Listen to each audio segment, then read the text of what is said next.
Live? Are they You live? won't hear? We need you to hear. Okay, yeah, that means you can hear me, right? Yeah, okay. Means you don't have to yell. Okay, that's good, because usually everybody complains they can't hear me. I know I've said it more than once. Okay, let me, Yeah. I'm gonna do an illegal act here, but I've got this. You're gonna do an illegal act? Uh-oh.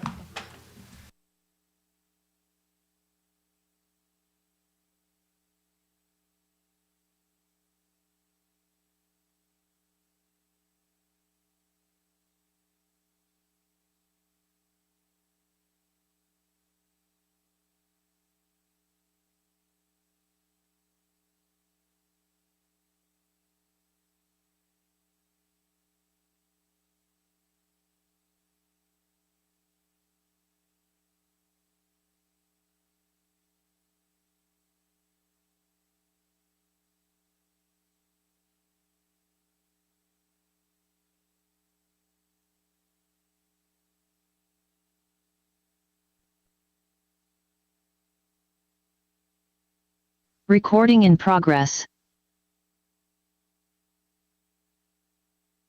Please, Madam Secretary, Yes, Paul Garza, here. Paul Katzif,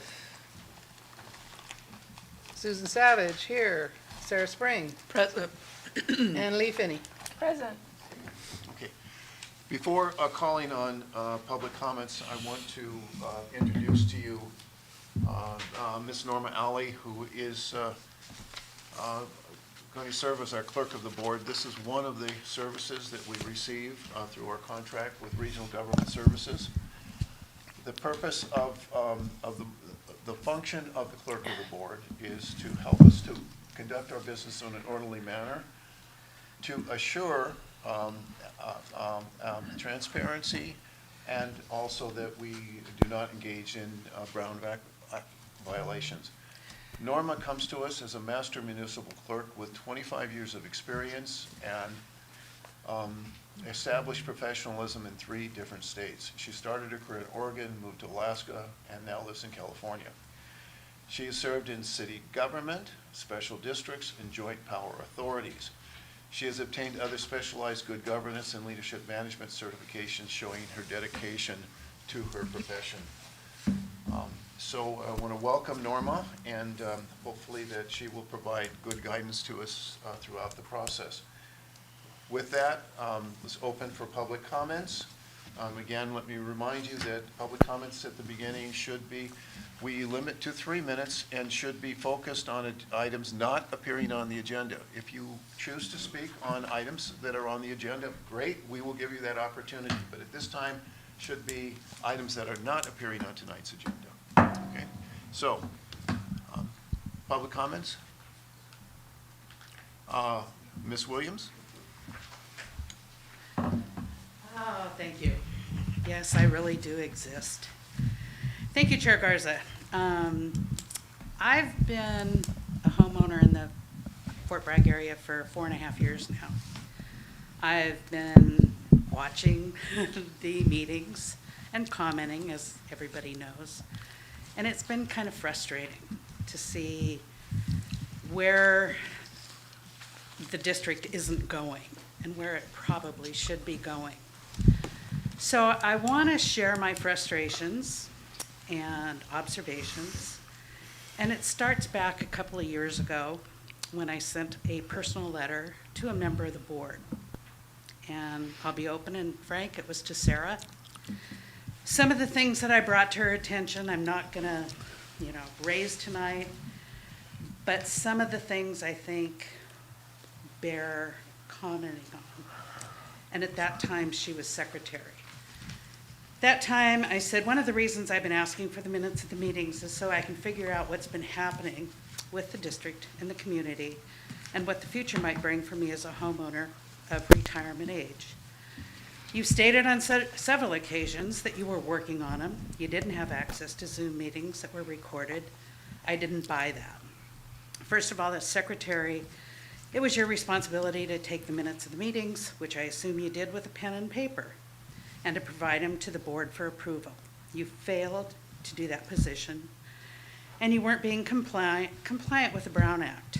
You didn't need to access Zoom recordings. You just needed your notes to create the minutes and present them to the board. If you didn't take actual pen and paper notes, what did you record all the roll call items on? And the votes for any of the motions that were made. That's just one of the things. There was some discussion in this letter about, I felt she had a vendetta against John Redding, and she was always requesting, she's very critical of his work and what he presented at the meetings. It just seemed like there was a problem there. And then moved forward. As secretary that hasn't completed and presented all the minutes of the meetings that are missing, you should be thankful that John took the time to go back and review the meetings and create the missing minutes. Instead, you come across very defensively and proudly state it's my job and no one else can do it. Again, you haven't done your job. I'm kind of cliff noting this. At one meeting, Malcolm asked for the resignation of all the board members. Norman made a statement that he felt all the board members whose terms were up at the end of 2022 should make it known now if they're going to run again for office and not wait. He stated he wouldn't be running. Again, you proudly stated that you were the only board member that had term that would be continuing. Again, this wasn't about you, but it was for the members whose terms were expiring. Also, did you think Malcolm's comment didn't include you? Well, it did. He asked for the entire board to resign. With that and other comments in this letter, the minutes, or not the minutes, the treasurer's reports have been. Ms. Williams, excuse me. I'm sorry. Sorry to interrupt you, but your 3 minutes have expired. Okay, thank you. Thank you. Mr. McDonald? Thank you. The first comment does relate to the agenda, but because of something that's missing, I need to point it out. The consent calendar requires that the board provide a time prior to the board discussing the consent calendar for public input on the consent calendar. That's how that should work. So that needs to be provided for. Could you further explain that, please? Before the city council in Fort Bragg does it just about perfectly, I think. Okay. They have an agenda item that says Consent, yes. comments from the public on the consent calendar. Oh, I see, okay. Then, they get their 3 to 20 minutes, Okay. and then they go to the consent calendar. If a board member X, Y, or Z pulls something, then only the board discusses it at that point. Yeah. And they may pull it because of the public comment, or maybe not. Hopefully, I get to reserve some of that explanation for my other comment. Yeah, no, not a problem. I appreciate the yeah. clarification. Yeah. Thank you. Yeah. So, in the attachments, there is a thing called board correspondence list, I believe. But there are no corresponding agenda items related to those things.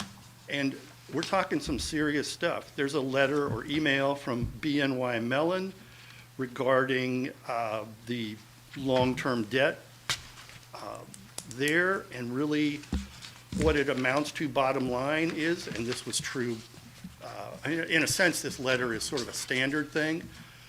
They're not likely to pull the rug out on this district, but they could right now, probably not outside of 9 to 5 hours, but they could just call the debt and boom. That's a serious matter. I would hope that at least a discussion of that gets on an agenda. At the bottom of that correspondence list is an email from Erica Rodriguez from the California Health Facilities Financing Authority. I like to say CHFFA because it sounds like they're farmers doing business. Anyway, that talks about all of the fiscal year 2021, ending 2021, 22, 23, and 24, that the audits still aren't done from John Redding's time to now, and they could pull the plug as early as next Friday. That's a biggie. Something else is the letter from GL Bruno Associates, who own the correct me if I'm wrong, anybody, the buildings at the clinic.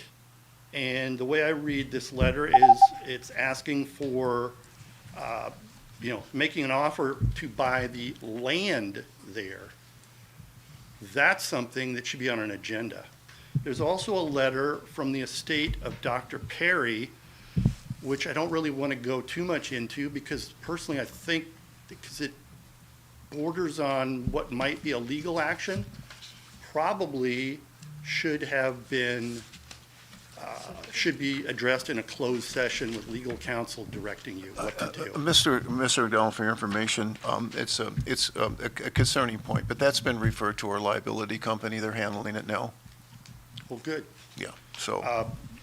My It last was comment a is, bit of a shock to get someone billing us for services they provided back in 2014 through apparently, if I recall right, up to about 2020. But nonetheless, it happens, but it's been referred to a liability company, and they're acting on it. yeah, I could talk about why. Anyway, the last thing I want to get in is in the, I guess it's the invoices in the warrant list. Okay, let's There's save that for later. That is. an Oh, okay, agenda it's an item. All right, Okay, thank fine. you. Okay, thank you. Karen Bowers has her hand raised. Okay, Ms. Bowers? Yes, hi, thank you so much. I wish I were there in person. I wanted to thank everybody serving on this board for their service to our community. And I would like to specifically thank Lee Finney, who was the chair, who is now going to be leaving our community. She has done an incredible job in her term, and we wish that she were continuing, but we know she's going on to better days back in her home state of Maryland. Thank you so much for your service, Lee, and we'll be watching what happens tonight. Thank you. Karen. Okay. At this point, are there any other public comments? Okay, great. Let's go into our reports. Mr. Johnston, are you online? Yes, I am.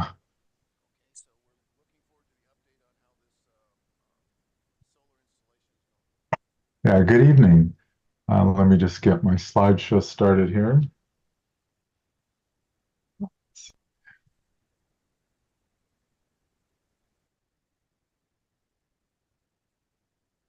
Well, good evening, everyone. My name is Peter Johnston. I'm the facility manager here at Adventist Health Mendocino Coast.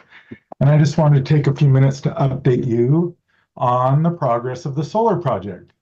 So just a reminder, we submitted back in March of 2023 our interconnection agreement with PG&E.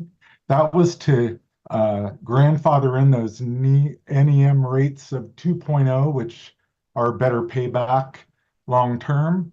And then we also submitted our application with the feds back in July to secure a low interest loan or the potential for a low interest loan.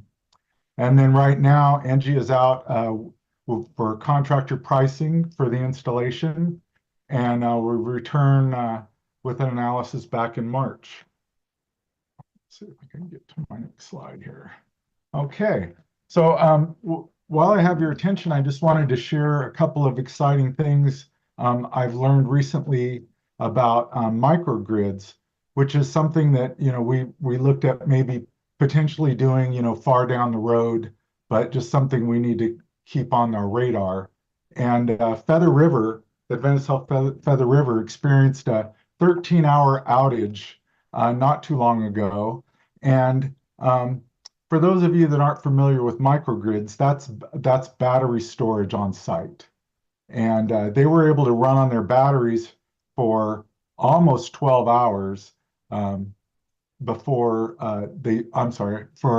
a number of hours. Between 10 a.m. and 10 p.m. they were able to run on batteries. And then there's a small generator that kicks in to keep the batteries charged up if the outage continues. So anyway, it's a very stable way of securing power and taking advantage of the solar being able to charge those batteries during the day.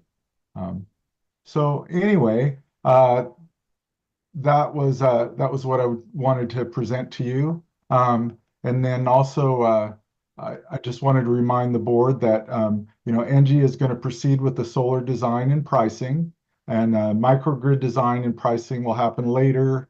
If we decide to go down that road.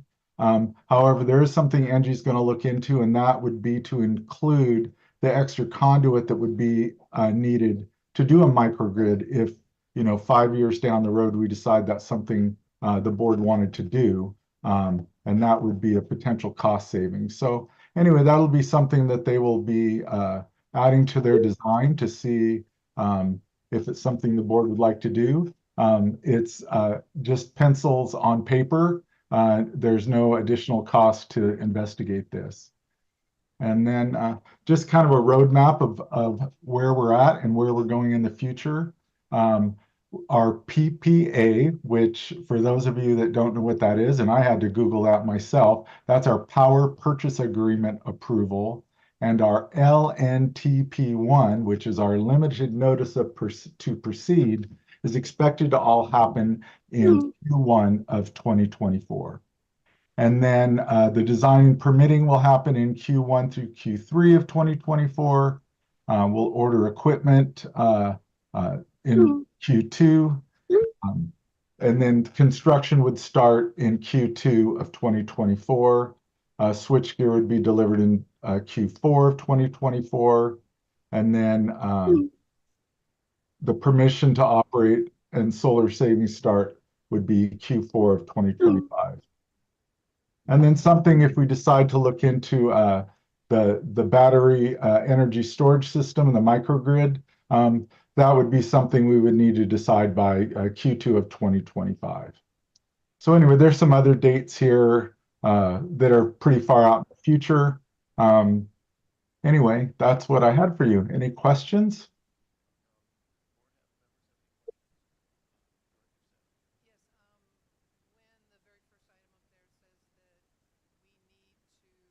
Have the approval for the agreement in the first quarter. I'm guessing that means what, end of March?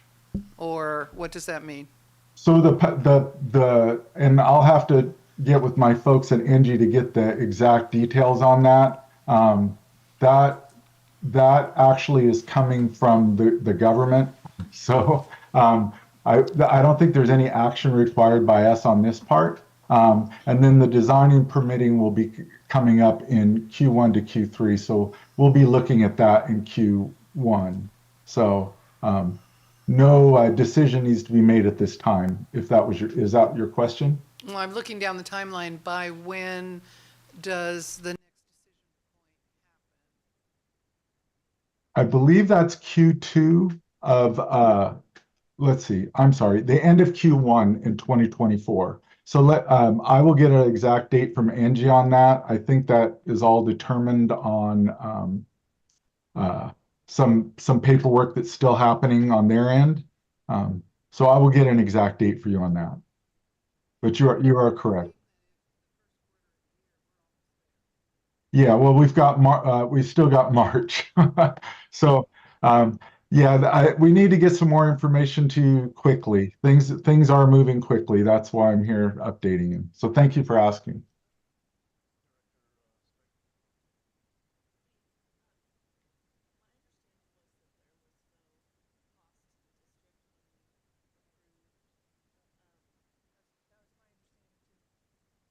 That's correct.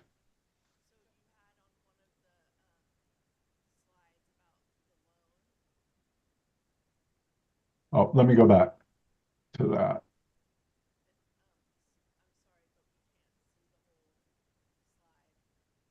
Oh, is that better?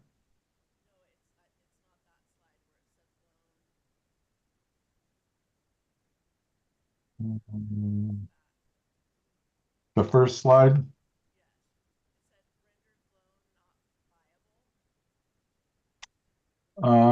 Buy America provisions rendered loan not viable. We would have required extensive environmental study to do that. So let's see, low interest loan program would have required extensive environmental study by American provisions rendered loan not viable. So let me find out what that means, because I unfortunately do not understand that. Okay. Yeah, but not, good catch. Uh, Yeah. uh, Yeah, Director Finney? I'm sorry. Yeah, I would say. let me find out what that means. I'm sorry, I do not know that. That was something that happened back in July, and I believe Angie reported on that. I don't have a good note on what that was. Peter, if that changes the financing, we certainly need to know that, right? Absolutely. Yeah, if you recall, Angie is backing this 100%. There's no cost to the district. Yeah. Director Spring? Oh, that answered it. Answers it, yeah. Okay, okay. As you can see, we're very, we get our attention when it comes to finance. So I've got some notes here. I will come back and find out exactly what this means about the rendered loan not viable. I will find out exactly what that means from Angie and report back to the board. Thank you. Okay, appreciate that very much, and as always, it's a pleasure to hear from you. Okay, thank you. Everyone stay safe in this weather. Okay. Okay. Now, it's my time for the board's chair report. Let me just say that we have been working diligently with my colleagues on the board, as well as with the staff and with our with regional government services, to try and create the best transparency that we can. We're making some progress, but we still have work to do. One of the key things I would like us to see is get us to the point where when we publish an agenda on 72 hours before our meeting, that all of the documents are there. Now, we have not quite been able to achieve that. We're gotten a little bit better, but that's something that I hope that we will, and my colleagues will support us all on that, because we owe that to the public. It's very difficult for the public to comment on any portion of our business unless they have the background. And we want to encourage their comments as much as possible. So that's something hopefully we'll continue to work on.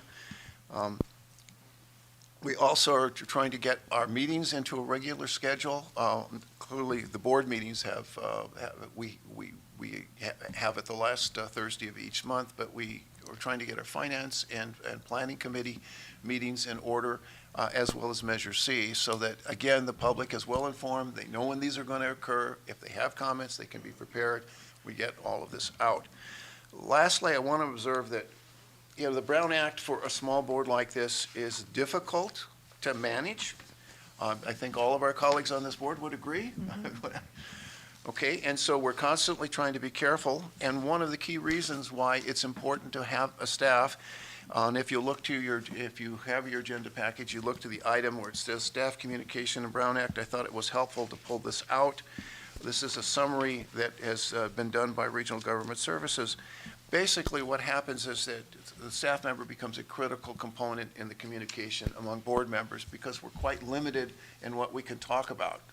And for good reason. We have no problem with that. That's very appropriate. So I refer you to take a look at that.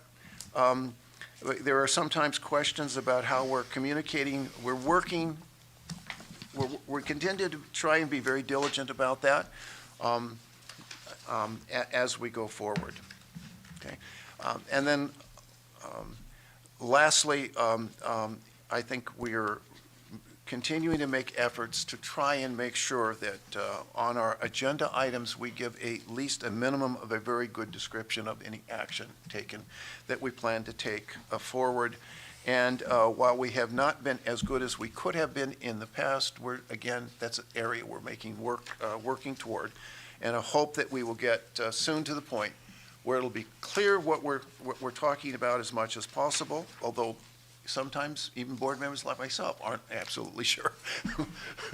Some of it can be a little daunting, but hopefully we will be able to fix that.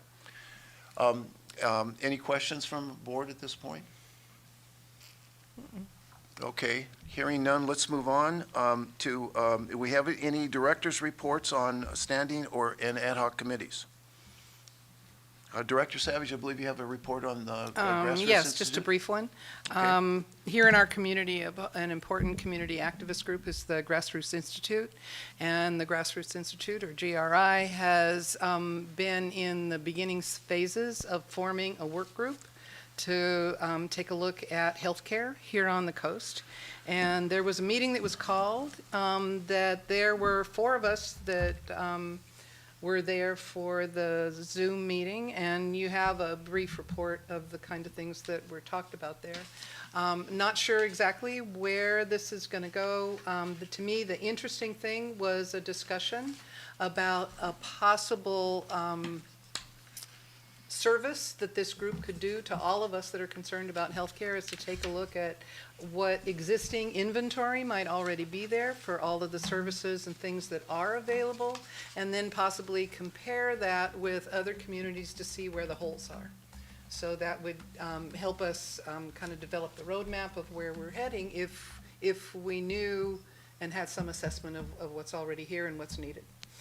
So that might be a direction that this group is going. I know that there were notions that this is a growing group, because at this point there are only 4 of us that were there, and the one person was just the convener for the group, was not really intending to be the ongoing person. So we'll see what happens. Okay. And we'll keep you apprised. And I hope that we would all agree that that would be a noble effort, and if they could achieve that, that would benefit all of us. Director Katzov is not with us tonight, but I'm sure he would be very interested in taking a look at that for one.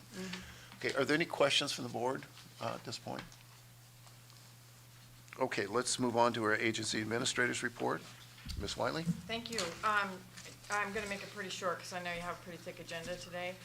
The update on the 515 emergency roofing project for 515 Cypress is proceeding. They've torn all of the shingles off. They have the blue protection sheeting on.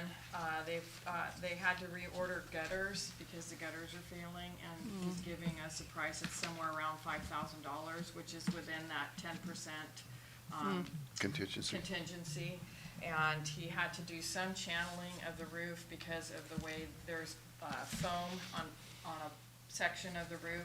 So they channeled some, it's for water. It's to keep the water out. And so there will be some costs associated with that. He's getting me the price on that. But it is proceeding, and I believe that it will be, well, depending on the weather, they plan to complete it in March, or as soon as possible. To Susan's report about GRI, I have been looking in with the database person with RGS, who might help with Streamline in helping us to establish a place where service providers, medical, non-traditional, whoever, could come and enter their information, and that might instantly give us a database of medical services available, and it would also show us where potential holes might be. As you may know, we do not have a set of working policies for the district since affiliation. The old policies of the district, when the district was the operator of the hospital, are almost entirely obsolete. The district's ad hoc committee on bylaws and policies will be meeting next Monday, March 4th, to discuss draft operational policies for the district that are based on this California Special Districts Association Model Policy Handbook. And then lastly, the district is responsible for filing a statement of facts upon election of new officers with the Secretary of State, and that document will be submitted next week. Okay. And I have more, but I will put it in a written report, and it will become part of the minutes, and I'll post it online. Okay. Any questions for our agency administrator? Come up to the... Thank you for the reminder. Just wanted to know, the March 4th, is there a time set for that? I believe 10 o'clock. It's an ad hoc. And is the public allowed to attend? It's an ad hoc at this point. There's no plans for the public to attend. So who are the members? The members are Susan Savage and Paul Garza. All right, thank you. Thank you.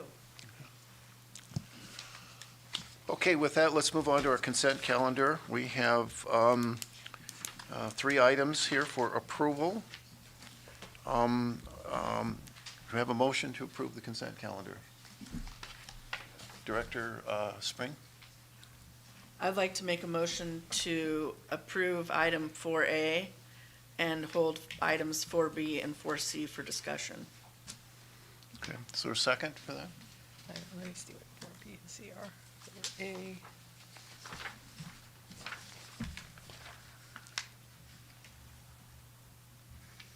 To approve for A, 4A, you're saying approve the minutes of January 25th and February 8th. and then pull for B for discussion, And C. B and C.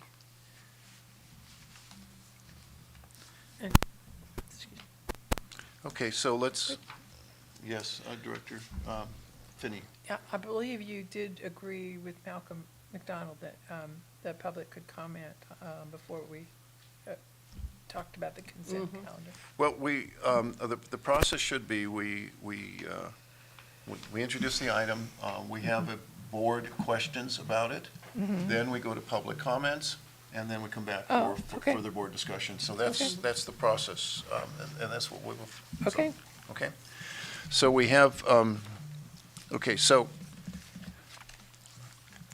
we're pulling item 4B, and we don't need a motion to pull those two. That's just a request of a board member. So can we at Yes. least have a vote on item 4A then? We move adoption of approval of 4A. So I'll make a friendly amendment to make a motion to approve 4A. Okay. Is there a second? Yes, second. Okay, roll call? Hang on, I'm writing down who's done. So Sarah moved, and Okay, then. okay. Mr. Dahl, you want to comment on the minutes? Yeah. Okay. Okay, so, but can I get just the motion that's on the floor? Yeah, Sarah motion's moved on the and- floor. Sorry, 4A. I didn't realize the 4A. minutes would, okay. Okay, fine. but who My seconded? mistake. Finney. Lee. Thank Yeah. you. Thank you. Okay, now,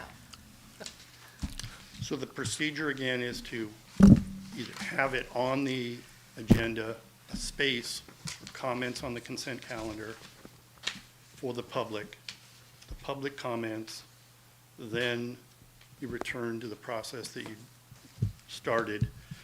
By doing it otherwise, it potentially prejudices just by who motions and who seconds and any of that. All right, but I mean, no harm done here, really. My question is, on the minutes of January 25th, I would like a recheck done of the audio to see if Director Finney actually said that she was resigning in February.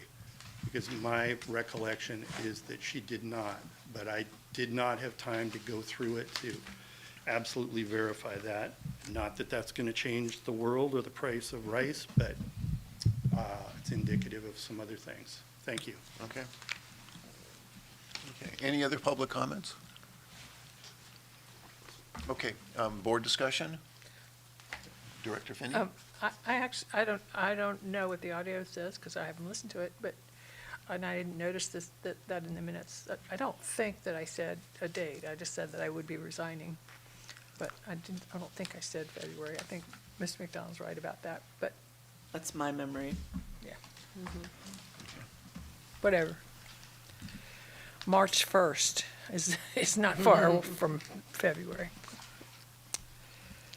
And the letter, we did receive the resignation letter in February, Yeah.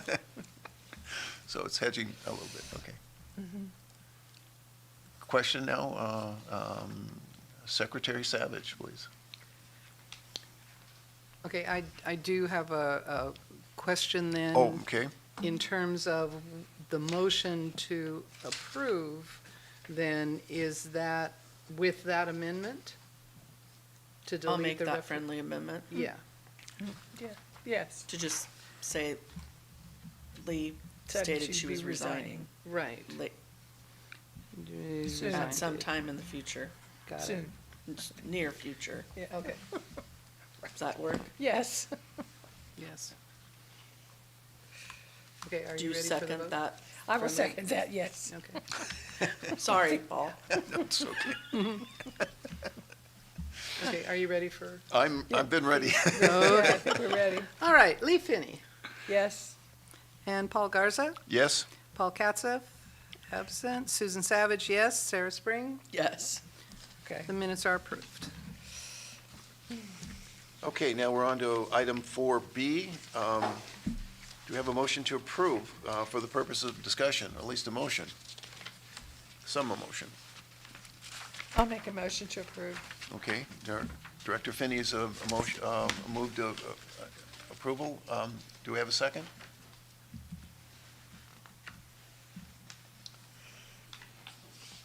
You can second if you want. Okay, I have a question. Well, and we that need might lead to a second, but I'm, Well, it's a little unusual, but go ahead. well, maybe it, yeah. No, I think we'll just wait and see if I'm not prepared to second that. Okay, So- well, then I'll second it so that we Okay. can at least discuss it. Now, let's start with you, since you have a question, Director Savage. Okay, I had a question about this, and I believe, because we went through all of this back before setting up bank accounts, that at least what I believe we were trying to set up is 2 signatures being required, but there being 3 possible people to sign, so that we weren't stuck if somebody was out of town, et cetera. And so I wasn't sure why we were changing that practice to only have 2 signers. Director And Finney. that was a question, honestly. Yeah, okay. I would offer the friendly amendment to add the secretary to the list. Because that was the practice last year, was to have 3 people available. And even though I know you were a signer, you didn't have, you really never had to do much No. because either Except Jade show or, up to the place yes, Jade or Sarah Yeah. or I were Right. always available. But yeah, the chair, it And strikes I'm not me. necessarily suggesting that it's me, but just that there need to Well, be, Should be 3 pretty people. obvious Well- that it's the chair, the treasurer, and the yeah, and we're the running out of secretary. people. Yeah, Okay. I got it. Okay, so appreciate this. I guess tolerate a little bit more crosstalk than normal, but I'm that's all sorry, right. No, excuse it's me. okay. It's I'm okay. bad. I'm I think bad. we're getting somewhere. Yeah, and other comments from the board at this point? That would have been why I held it, Okay. because I believed it was needed to be the 3 people. Yeah, that makes sense to me, because I believe with our California, what is it, California Commerce Bank? Is that my- Correct. Right, Bank right. of Commerce. We have 3 signatures on that as well, so I agree that we should be consistent. So if we can move that with to approval with the third, yeah, Director. The banking resolution that we did when you became chair did have 3 signatures. It's still in Okay. place. Okay. Nothing's changed. What, I'm sorry, Kathy, I didn't. Nothing has changed on that one. So, So Go ahead. would you allow me? I asked Katie Blakemore, who's the vice president of Tri-Counties and who's our account rep. She says that the treasury letter that I sent, which I believe, hold on, let me just double check.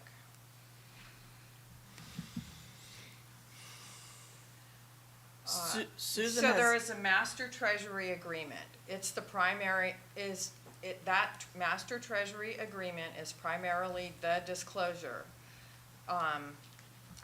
And when the MTA would be signed by the appointed people on the resolution, then.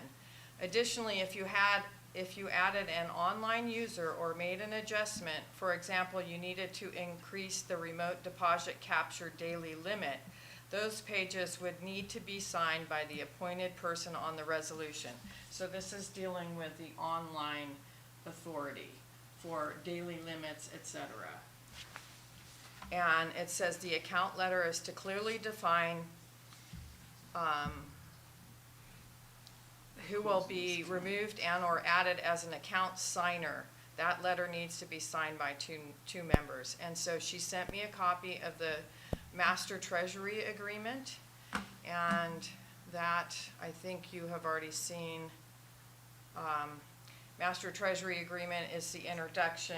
It's about, let's see, 42 pages long, so I certainly won't go into that. It's from a bank, yeah.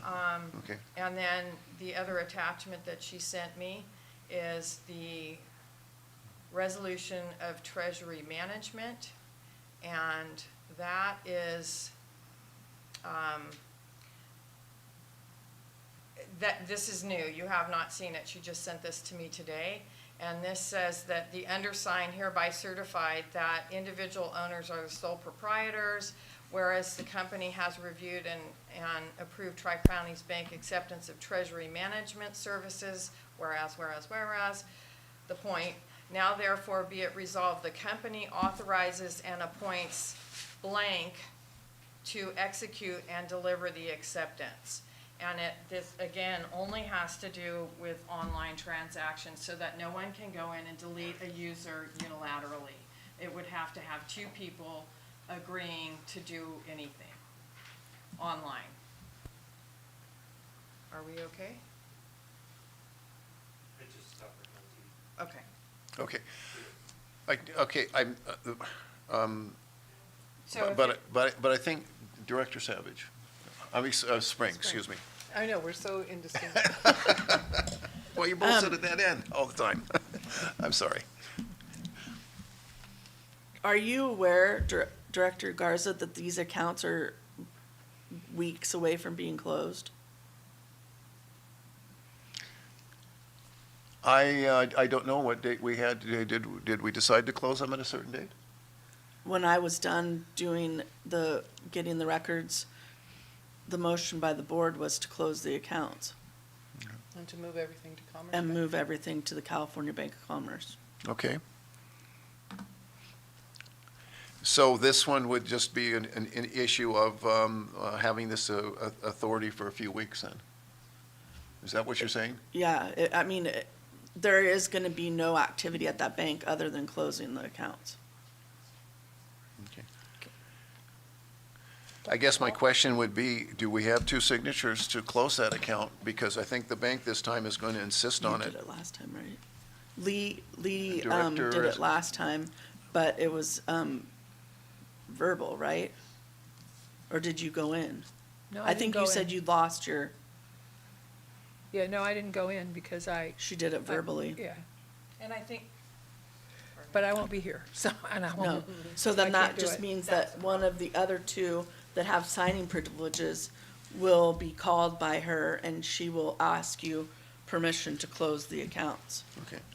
But currently, who do we have on the account? We understand we have Director Finney, yourself, and anybody else? Susan. me. You were on the account? Yes, Oh, she's been okay. on the account the entire time. Right. She was on it prior to can you me. access it though? Pardon me? Do you access it? Do you She have has the- chosen never to Oh, access it. okay, please, let's try and keep this orderly. Especially, I know that we want to get our business done and we want to communicate with each other, but we have a public that needs to understand what we're talking about, or at least be able to follow it. So Director Savage, I I think. thought you asked me a question, so I was trying Yeah, to I know, answer. but So- then we had some extra.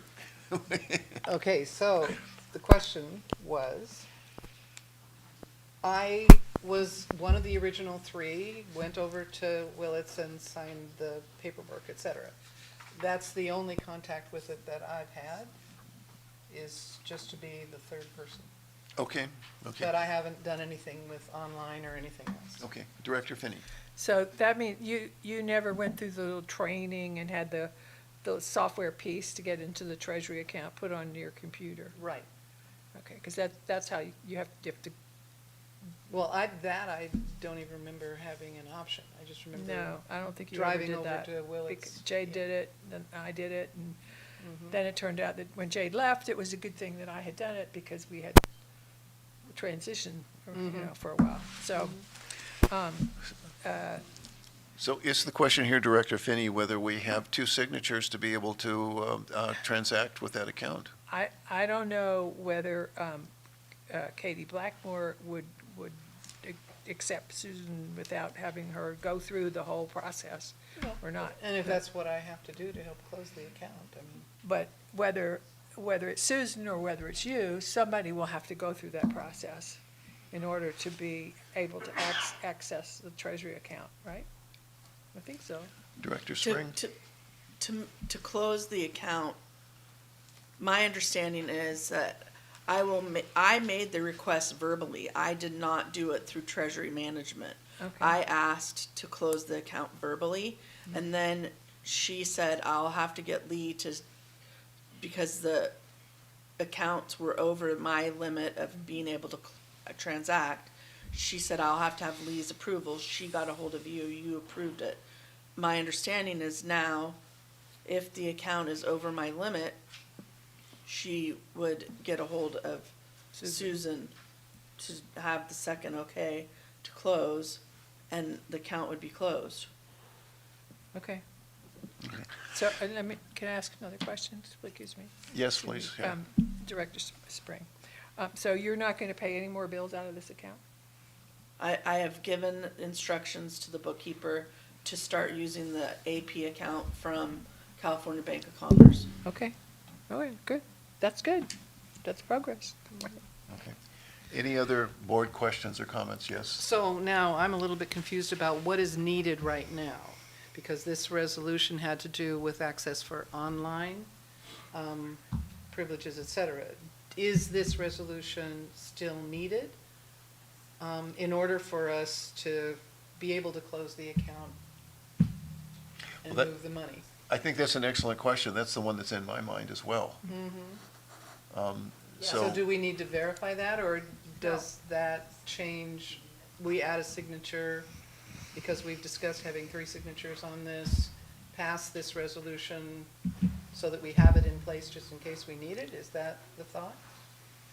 Yeah, I believe so. I think, I wasn't aware that we were closing that account that soon, but I believe this is just for us to be able to transact our business. Online, but we aren't No, using that system.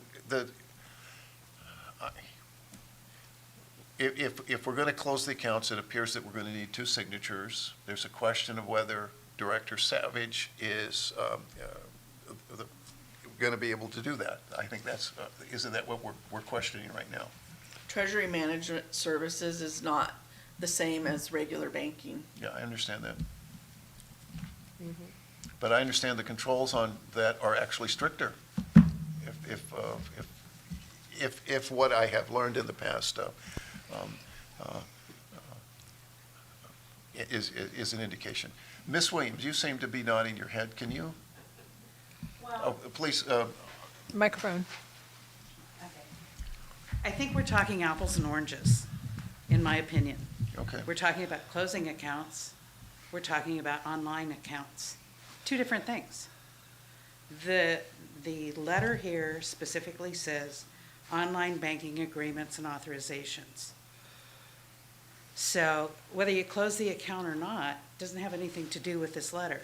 This is just authorizing Paul and Susan to conduct the business online if it's necessary. And Sarah.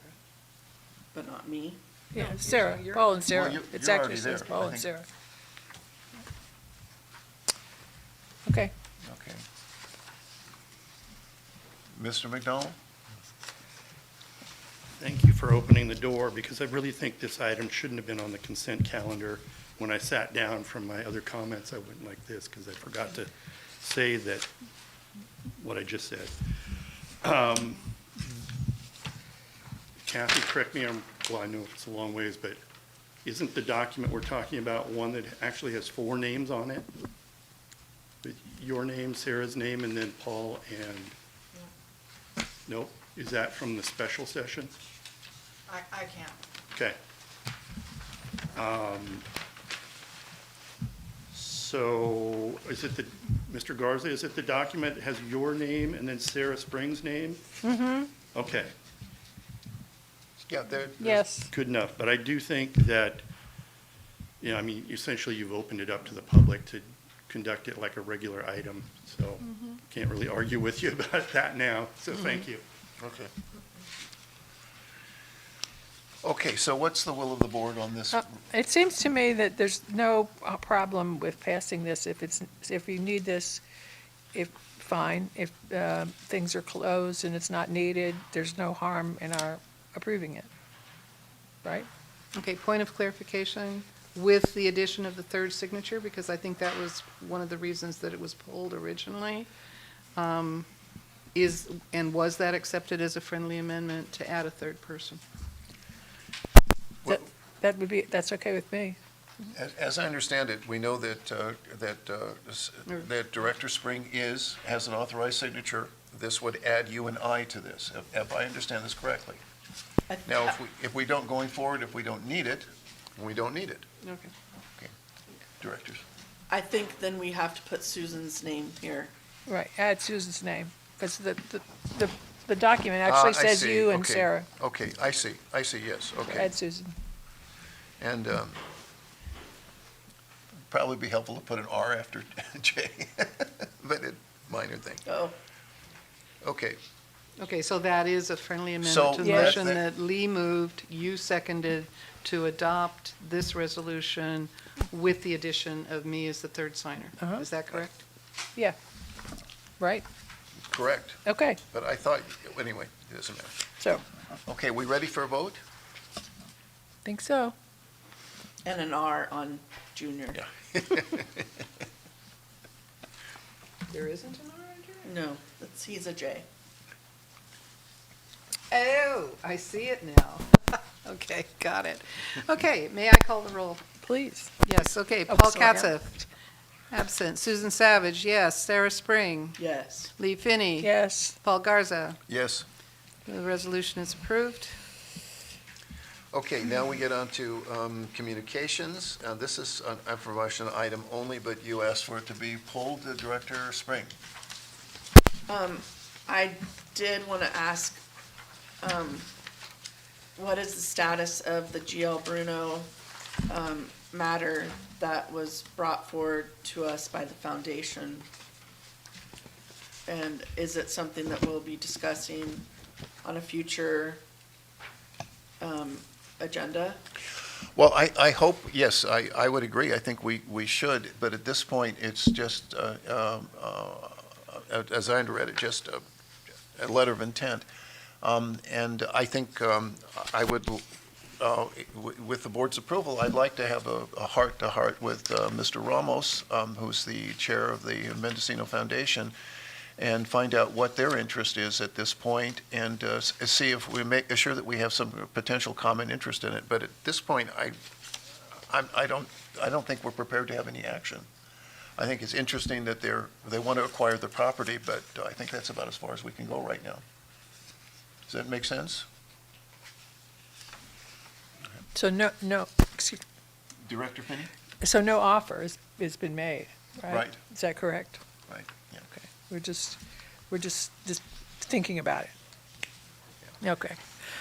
I see Mr. Ramos is nodding his head, that we're thinking about it. Okay, Director Spring. And then about the Russell Perry claim. Okay. So I'm assuming that you referred this to the TEL insurance? Beta Liability, it's our liability company. They have been But it would informed, be the- and the claim has been forwarded to them, which is a whole lot, as in the wisdom of Director Finney, when I mentioned this to her, she gave me some good advice. She said it would be a whole lot less expensive to have Beta handle it than to go to our attorney. Yeah, It is a concern. If you have any further background to this, I'd be interested to know, but it was a bit of a surprise, but okay, things happen. Absolutely no prior knowledge, and I find it hard to believe that he worked for that many years for nothing. yeah, Well, it was interesting, but apparently, if I understand the communication correctly, and it's here, he passed away, and this is, his spouse is attempting to settle the estate. And that, beyond that, I don't know, but, and I have not talked to them. I just forwarded it to the liability company. May I suggest that you call Beta and check in with them to make sure that they hooked up with the right person, because we do have tail insurance that we purchased in case stuff came about for historical issues dealing with running the hospital. Okay, that's, I think that's appropriate. If I may, let me then task our agency administrator to follow up and get a confirmation that you received the documents and it's in the hands of someone who's in process and contacted. In addition, be interested to know if they've contacted the attorney who sent that claim to us. Got all of that? I do. Okay, great. And then please also report back to the board at minimum at our next meeting about the status of that Got it. claim. Thank you. Okay. Are we now finished with the item C, 4C? Yes, thank you. Okay, let's move on. Okay. Okay, let's go on to our regular calendar. And first up is our compliance team progress report. Let me call on Director Savage to introduce that, please. Okay, so we, last meeting, I believe, received a report from one of the pieces of information that we've been out there looking for to educate the board in terms of how the community feels about what's needed and wanted in terms of seismic compliance, but also other issues. A really important part, though, of us connecting with the community and fleshing out what we heard from the poll is getting us, as members of the board, out into the community, face-to-face with community members, to find out what is living and breathing out there in the community on a face-to-face basis. Which I think is a really, really important piece, and also I think an exciting opportunity for us to have genuine people-to-people conversations. So we have been working, you have a couple of us that have been working with our consultant teams, and I'm going to hand it off in just a second to Robin Garrity, who's on screen, to pull together information that would kind of set the stage for the conversation. And then Kathy has been working on pulling together a schedule, which is in your packet, as well as a what-if kind of schedule for where and possibly with, what the parameters of those community meetings might be, so that we can touch base with different parts of our service area from Westport to Elk, to have some opportunities to talk face-to-face. So you have some materials in your packet that are some outlines for what those community meetings might look like, because we felt, and hope you agree, that it would be important for these meetings to be consistent so it wouldn't matter if you were at the one in Elk or the one in Mendocino, that there would be a common basis for how that conversation would go, so that the input we get is actually meaningful to us, so that those meetings aren't incredibly disparate from each other. So you have a suggested outline and a time budget for how those meetings would go. And then there's also a feedback sheet there so that we can find out something about people who actually come to these meetings. So go ahead. You were raising your hand, Kathy? Through the chair? I'd like to speak, Paul. I just want to add a little bit. Okay, do you have any objection? No, Okay, not go at ahead. all, but I was assuming we want to hear from Robin. Robin. Just a couple things to fill in there. There's also a spreadsheet that we worked on as a team, and we have proposed 7 meetings in the community.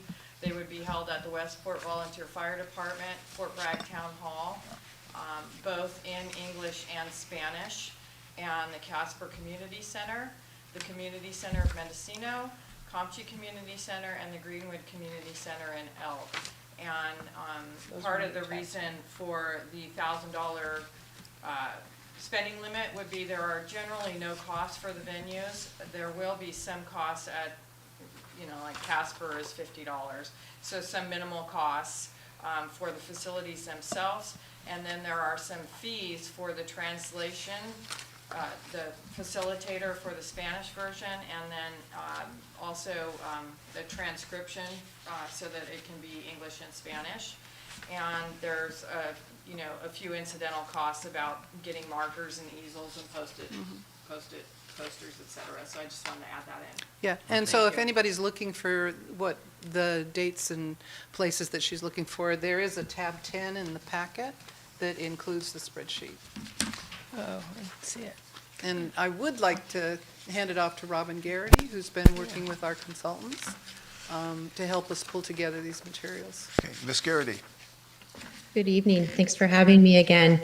I think you both have summarized our work quite well. I would say that the goal here, to reiterate, the goal here is for the board to be present in the community and to listen. And so the intent for the questions that are in the draft materials that you have before you this evening are pretty open-ended and just looking to start the conversation.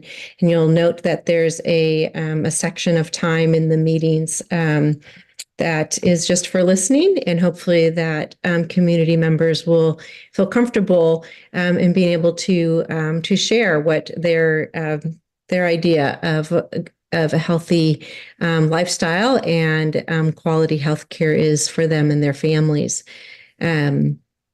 I think that it is important to also reiterate, we talked about the need for being able to compare sort of apples to apples with each of the meetings. So that was the purpose of putting a structure together. It might look rigid, but the intent is that you're able to come back together with information, having asked the same questions, and then providing that open-ended opportunity for feedback. And it will be interesting to see what comes from this. So I think the group's done well. I'm open.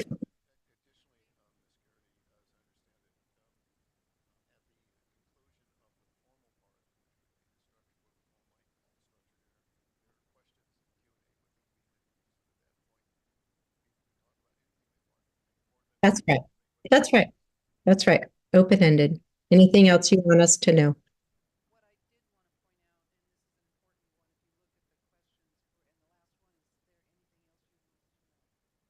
Yeah.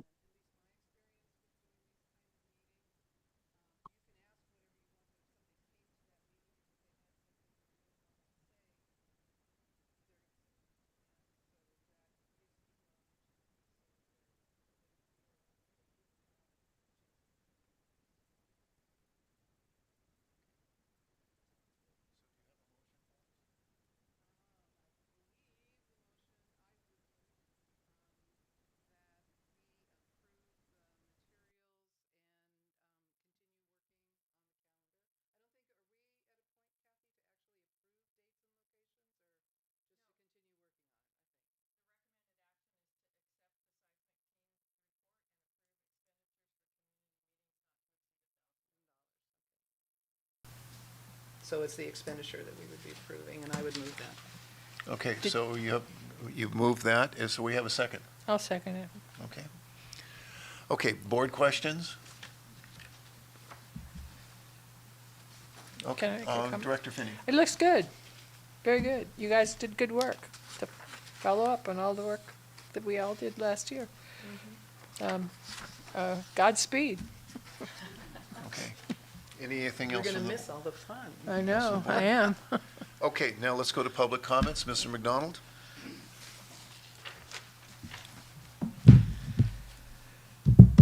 Slow your roll. Slow your blankety blank roll. That was my mother's favorite phrase, blankety blank, instead of a curse word in there.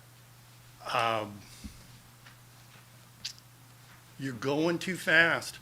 You're going to go out to the community with unprepared. They're going to find out that you don't, you have these long-term loans that are hanging over your heads.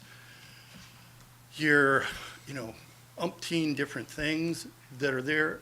If you can't answer all those things that were in the correspondence today to the public, before you have a meeting, and I would say by now, you can't be setting up town hall meetings with the public about a bond issue that, as even the most positive results from the push poll show, it's right on the borderline. And I would doubt that it's really on the borderline. And you just are out in front of your skis. Any other cliches you want to think of? Nobody will look up because they don't want to hear what happens. So, in addition, just too bad Mr. Johnston isn't, oh, he is here. Maybe you could confirm this. Adventist Health just acquired, or agreed to acquire, 2 hospitals in Central California. Will spend over, I want to say, $250,000 in that process. They're serious. What you should be having a town hall meeting with is Adventist Health officials and get exactly on their page with them about whether or not you're going to spend bond money on a retrofit, which obviously they are not, as of 5 and however many months ahead of the 2035 years and however many months ahead of the deadline. Most of the, as far as I know, all the other major healthcare hospital systems in this state are taking the same approach of lobbying the legislature instead of retrofitting their hospitals that aren't up to 2030 standards. The public is going to need to know exactly what you want to do with the $20 million in a bond. This group is not prepared to answer that question. That's not a challenge to your individual brilliance. It's just a fact of where we at. So you've got to slow down, and you should have the chair and the treasurer meeting with AH and coming back and reporting, having not just Judy Leach here, but Judson here, maybe somebody from Roseville here, and ask the hard questions that may have to be asked, or maybe in the meetings that you have informally first, they can get answered and prepared. But this just going into a town hall now is way too fast. Okay, any other public comments at this point? Okay, now board discussion, Director Savage. Well, and I was just gonna ask- Mr. Chair, Mr. Chair. Yes, this is Wayne Allen. Can you hear me? Oh, yes, Mr. Allen, please proceed. You've got, I recognize you. Yeah, I had a break in my schedule tonight, and I thought I'd call into this board meeting, and I don't know if I made the right decision. I'm disappointed in how you raced through number 4C on your reports and did not report out the seriousness of what's being told to you by your bond trustee and the bond insurer. That's very, very interesting. And then I find out there's no finance report on this agenda, and I find that extremely disappointing. And so what I'm suggesting, there's some credibility issues here that have developed that I'm concerned about. I worked there for 10 years on 3 tours of duty. I did my very best, and I think I did well on upholding credibility with everyone. They didn't like, it was hard times, and we got through them, but I don't sense that's happening now. So if you would like to talk to me one-on-one, I would invite you to get my number from Miss Wiley, and we can have a conversation. Thank you. The conversation, Mr. Allen, and I appreciate your comments. So if you don't mind, I'd like to be included in the meeting. Okay. Okay, great, thank you. Okay, Director Savage. Well, I just wanted to kind of reiterate again that this suggestion for meetings to get out into the community is not the only time that we would go out to the community. Clearly, if we have more information and we have a very specific mission that we want to be out and communicate and answer questions specifically about a bond or wherever it is that we're going to be going, that would be an important series of meetings to have, but that's not necessarily what this is intending to do. If you look at the questions, the main purpose of this is not to deliver a message and tell people what's going on, but just to set the stage and then listen, because we were hearing from multiple sources that just having a statistical poll in the field wasn't enough of the story for people to tell what they feel they need and want, which may or may not center around the hospital. So that's the reason why these questions are relatively broad and open, so that people can tell their story and we can listen and hear what they have to say that may inform us as we move forward, and eventually, for sure, have another opportunity for us to get out into the community when we do have a lot more of the facts and figures that, and answers that Mr. McDonald is talking about. But that's not our intent with this meeting. This is all about being out in the community and listening, not preaching at them or telling them how things should be. Yeah, and for those of you who may not have an agenda in front of you or are online and have not looked at it, if you don't mind, Director Savage, I'd just like to read the questions for everyone. And I can read them if you like. Go ahead, please. Okay. Please do that. So the first question we're going to ask is, given the current availability of healthcare and healthcare services on the coast, what is most important for you and your family? And then the next question is, what other healthcare services would you like to see added or improved to support your family's health or healthcare? What or who do you need to maintain good health or a healthy lifestyle? And then what are the barriers for you and your family to receive and maintain good health or a healthy lifestyle? And is there anything else you want us to know? So they're broad, open-ended, for people to be able to say what's important to them individually as we're collecting data. This is one of the pieces that we thought would be helpful. Okay, thank you. Are there any other comments from the board?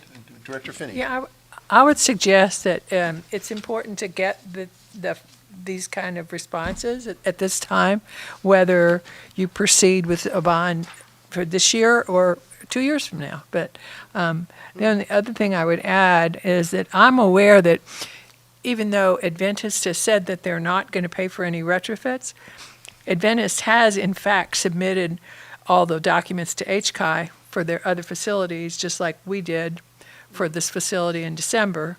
And there's nothing more actually due to HCI until the end of 2025. So there's kind of space in here to consider options, but they have complied with the original plan that they had, which was to do minimally what they had to do to be compliant. And so that's my understanding of what's been happening with other facilities that Advance operates. So anyway, I think this is a valuable thing to do. Okay, Director Spring, we haven't heard from you yet. Why don't you go ahead? Thank you. I guess I'm wondering if there's a rush to do this before we do our retreat. So that if I feel like we don't have a clear mission and we could be led down a rabbit hole by having everything so open. Director Savage? Well, I think if I'm not mistaken, we had talked about maybe having a retreat in May or June, given filling vacancies, et cetera. We are going to need to be on the road to a decision. I mean, we have to make a decision about whether we're going to try for the ballot in November, by August for sure. But honestly, if we have any intent about that bond, then we need to make that decision a lot sooner than that. So to wait until after the retreat to talk to the community about what they feel,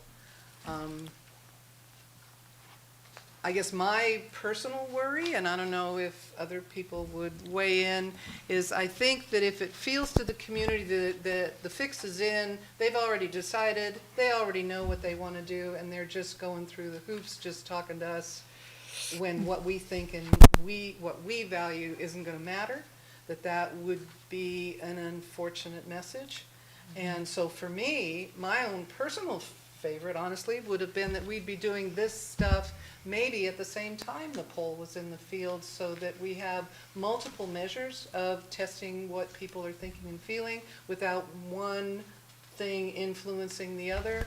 We need to know what people actually believe for themselves and their families, and that this would be important information, and the longer we wait, the less relevant it's going to feel, at least I would think, to the public, that if we value what they think, we would ask them, and if we're waiting for some other thing to happen, that things are marching down the road and people are already talking about a bond when we haven't even made that determination whether we're even doing that. So, And Director Savage, would it be appropriate to observe that, with respect to a strategic planning session, that what we would learn from these community meetings would be very valuable for us to consider as a part of that strategic planning session? well, I would think this kind of information would be really valuable Yeah, to us on multiple fronts, that Yeah, I'm hoping this is that, an ongoing conversation. yeah, I'm hoping that this becomes kind of a neutral process where we really get a chance to talk to people. Director Finney, I'm sorry, you wanted to be recognized. No, I was just going to make the point that you just made about, this is food for thought for the retreat itself. So, yeah, I think. Okay, there's you no need more to do board it. discussion at this point. Let's call for a question. Okay, and the motion is to approve up to $1,000 to fund this series of meetings, I think it was to accept the report Accept and the approve the report. expenditures. and to authorize up to $1,000. Is that correct? Yes. Okay, I'll go first this time. Susan Savage, yes. Sarah? Abstain. Lee? Yes. Paul Garza? Yes. Paul Katza? Okay, the motion passes. Okay. Okay, the next item on our agenda is this is our second reading of the electronics document retention policy. Okay, and for purposes of discussion, can I have a motion, please? Move to adopt the policy. Second? I'll second. Okay. No. That's Is that Director okay? I'll Spring, put Sarah as second. second? Yeah. Okay. Okay. Okay, questions about this from the board? None? Yeah, I Okay, have a comment. I'm sorry. Director Finney. I have a comment, just that I think we need to get on the path. I know Susan and I started working on policies last spring, and then we got distracted, things happened. And so, it's good that we're missing a lot of policies that we should have in place. And this is a good start. Well, and I was just going to say that I think this is really helpful for direction for us in terms of how do we store things and make sure that we have the record. Okay. 'Cause I it's appreciate unclear your without comments this. very much, but what I observe again is that this type of, should be only questions about the actual document. Sorry. And then we would have our comments after the public has their opportunity. Okay. Because as Mr. McDonald has correctly observed, we should allow the public to state their position and see how Okay. that might affect how we come to it. But in any case, appreciate your comments nonetheless. So if there are no more questions from board members, are there any public comments at this point? Okay, Mr. McDonald? Thank you. Electronic documents retention, policy number 6, is that what we're on? Yeah. We're on 5B. Yeah. Yes. That's it. Okay. Yes, policy 6, correct. First of all, the policies had different numbers in January on the first reading. Yes. Yes. Now That's correct. So technically, this is not a second reading. because it's not the same policy number, or numbers, because there's a couple of them. So that sort of voids action on them. Next, under Article 2 here, it says that text messages, voicemail, social media posts not saved. I want to get into where it's more specific about, at some point, I think it says text messages, and correct me if this has been,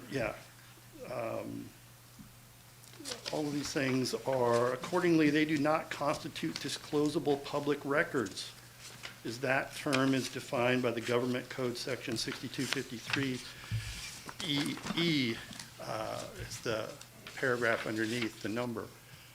And text messages are, if they have to do with anything to do with the healthcare district, are disclosable, as are emails that, I mean, if it's just a personal thing between Director Spring and Director Savage about let's have a picnic this weekend, that isn't. But any text about anything remotely healthcare related is a disclosable record. So that's problematic.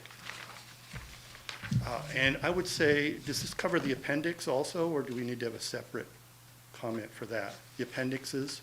I'm sorry, the what? Aren't there appendixes for these? That's a different item. Okay, it's a different item. Thank you. I believe it is. Are we talking? That's correct. Yeah, that's the next one. All right. Okay, we've had some board discussions. Any more board comments at this point? Director Finney? I would suggest that the correction of the numbers to keep them more orderly doesn't affect the text of the document. It's the same. Hasn't been changed. It's still appropriate to act on it. I might observe that we inherited a body of policies this thick. I have spent some time looking through them. I believe that our agency administrator spent a good deal more time with them, and Director Savage and I will be spending more time with them. But it's been fairly daunting, and we really need, if we're going to have transparency, we really need to have our policies in place so they could be expected and reviewed by anybody at any time. Okay, Director Spring. I guess after Malcolm brought it up, has the lawyer read this and approved this? Because I know that my text messages during a PRA were submitted when we had a different lawyer. Would you like me to? Go ahead. This policy was drafted from the CSDA policy handbook, and it was given input by the RGS staff. And if you would like a review by the current attorney for the district, you could approve it subject to his review. I guess I just wanted clarity because I know that I had to submit Me too. text messages. I did too. So I also, would like to be clear about that. Yeah, I've also received requests, but fortunately, I didn't have any text messages. So Yeah, but I do recall that on one occasion, Director Savage, because I know I got a copy of it as a board member, disclosed some of her text messages. Yeah. Well, I did, but. Can I Yes, ask go a ahead. question? Okay, because what I was reading here is, and help me if I'm understanding this sentence correctly, that text messages, voicemail messages, and social media posts not saved to an archive or a more permanent medium, so if they're not saved anywhere, that they're intended to be ephemeral, not something that we preserve. Now, I was assuming if I've saved all those text messages, that then when text messages were requested, along with emails, along with everything else, because I'd saved them, that those are disclosable. Yeah. Yes, Director Finney. That would be my understanding too. That was, I think what this says is that if it is your practice to delete text messages, you can't be faulted for having done that. But if you do save them, particularly if they're saved in your, well, no, they have to be saved on your phone, On your so. phone, right, Yeah, correct. but if you've saved them, they are Right. disclosable, because I know I have disclosed text messages for Mr. Mm-hmm. McDonald's PRA, and I think you have too, so. Okay, well, thank you for that clarification. So are we ready for a vote at this point? Are we ready? Okay. Mr. Katz, oh, did you have a question? Can somebody repeat the motion, please? I believe the motion moved by Lee, seconded by you, is to adopt this policy. Am I correct? Yes. Yes. Okay. You're adopting it with the wrong code information? Mister, you're out of order. No comments. Okay, you've had your opportunity to speak. Your question was called for. So, just to be clear, Kathy, what did you say I would have to ask for if I would like that to be asked from To be somebody? reviewed. I just mentioned that you could approve it subject to review by the board's attorney. I want to again underscore, this is a CSDA model policy that we've taken from their handbook. And I reviewed ho- by and- RGS. And I hope that they have some credibility. Director Savage? Well, whether they have credibility or not, though, that if there is a concern that it be run past our attorney, That's, yeah, we should. why that's- not? Why not? Okay.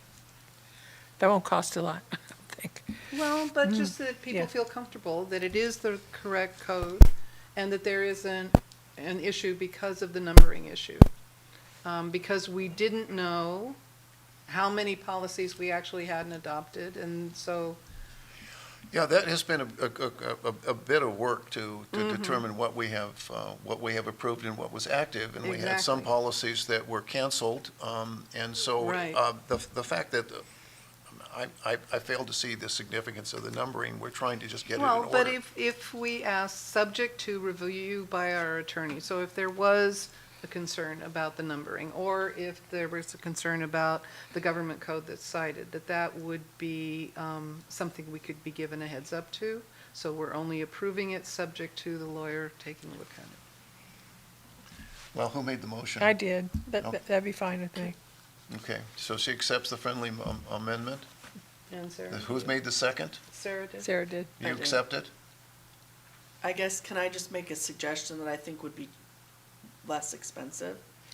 Ask him what is our responsibility as board members of keeping text messages. Okay, is that reasonable to, is that acceptable to? Yeah, it's acceptable to me. Okay. Ask him whether we're supposed to, required to keep them if they have any relationship to the district. Or not. That's just for me. Yeah. Okay, Director Savage, is that acceptable to you? Oh, yes, but I'm not the maker of the motion. I was. I Yeah. thought, Director? Yes. Yeah. Okay, I was Yes. confused. Yeah, Okay, I was. And my this- mistake, I apologize. Okay. Sarah and me, so. Okay, so how would you like that we would be approving this and that follow-up would be to get guidance from the attorney about what is our responsibility about maintaining text, voicemail, blah, blah, blah? Correct. Correct. Should we adopt this? Okay, Correct. Okay. that'll save us at least 2 or 3 hours. Probably. Okay, Okay, that's the motion. okay, are we ready? Okay, Lee Finney, Yes. Paul Garza, Yes? Paul Katzif, absent, Susan Savage, yes, Sarah Spring. Yes.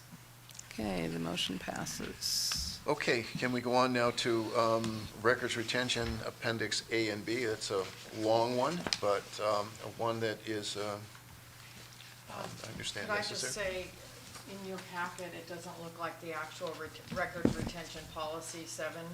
You have the attachments. Do you see the policy?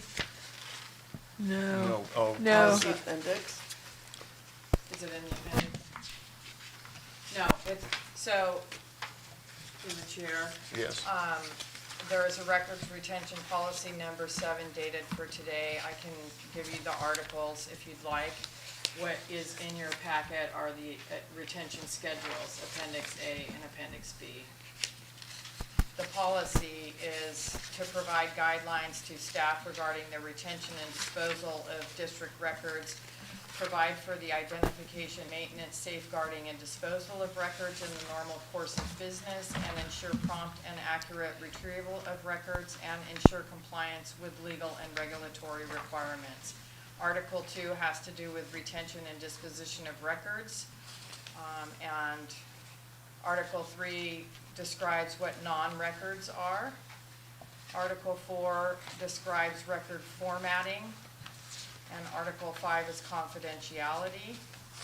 And then Article 6 are the legal and contractual requirements.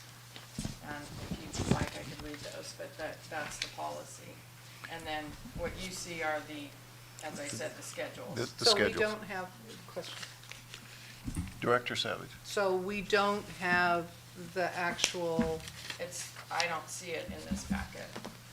if it's not in this packet, was it on the web? Yes. We check the web quickly. Sure. Yeah, please. I printed out all of that stuff and I did not see a policy. I have the appendix A and B, but I did not see a policy. Okay, hold on just a And when I second. was making the packets, I checked piece by piece that was on the web to make sure that it ended up in the packet.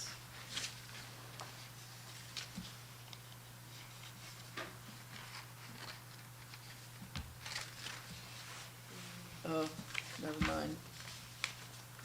You got it? Is this it, Kathy? It should say number Yeah. 7 right at the top, correct? It does. Let me see. It does say number 7 at the top. Oh, it is there. But it's not in our packet, but it was what you printed out from the web, apparently. Okay, good. Okay, if it was, as long as it was on the web. Okay, do we have a motion to move, approve, or not approve? I'll move to approve the policy. Okay, do we have a second?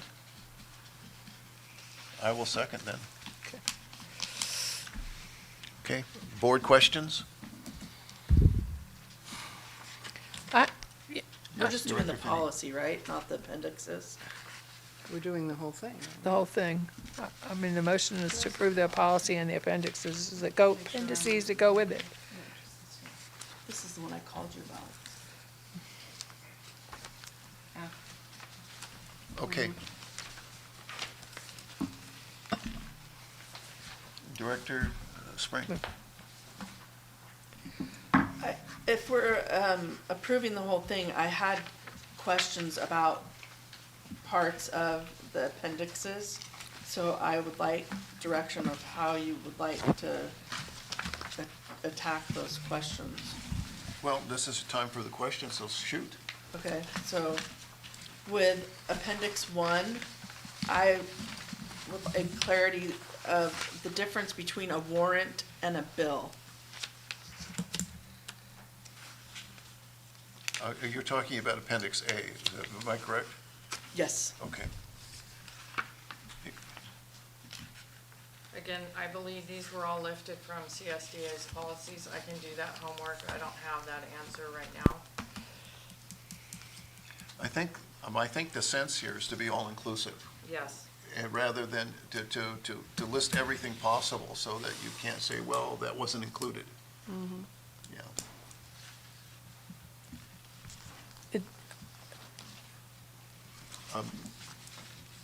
Other questions?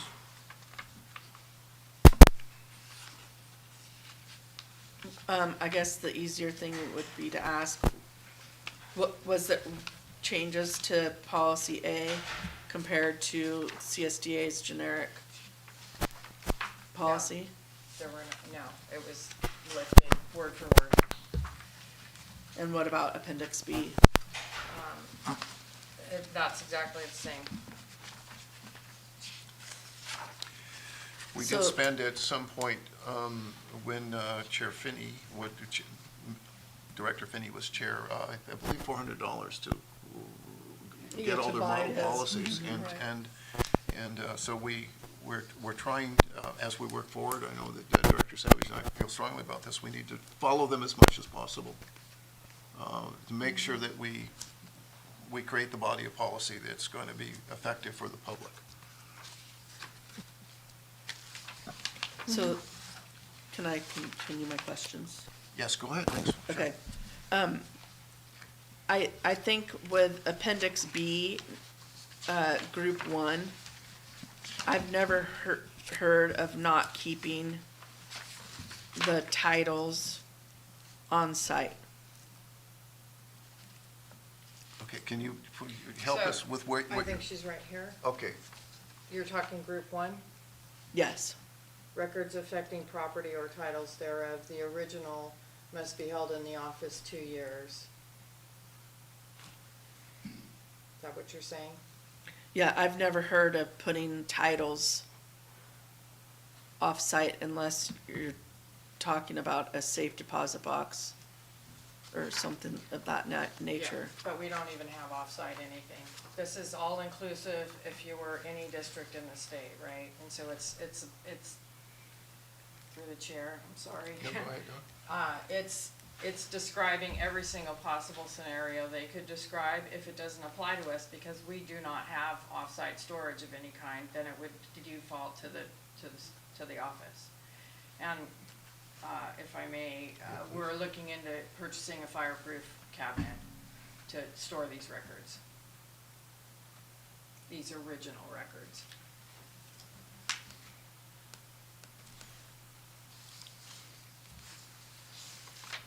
okay, go ahead. You still got the floor? So does that mean that we would keep them on site forever? Well, until they are no longer. Yes. Relevant? Yeah. And then, just a quick question. Are you gonna research the Santa Rosa fires for the fireproof safe? I mean, nothing withstood the Paradise Fire, right?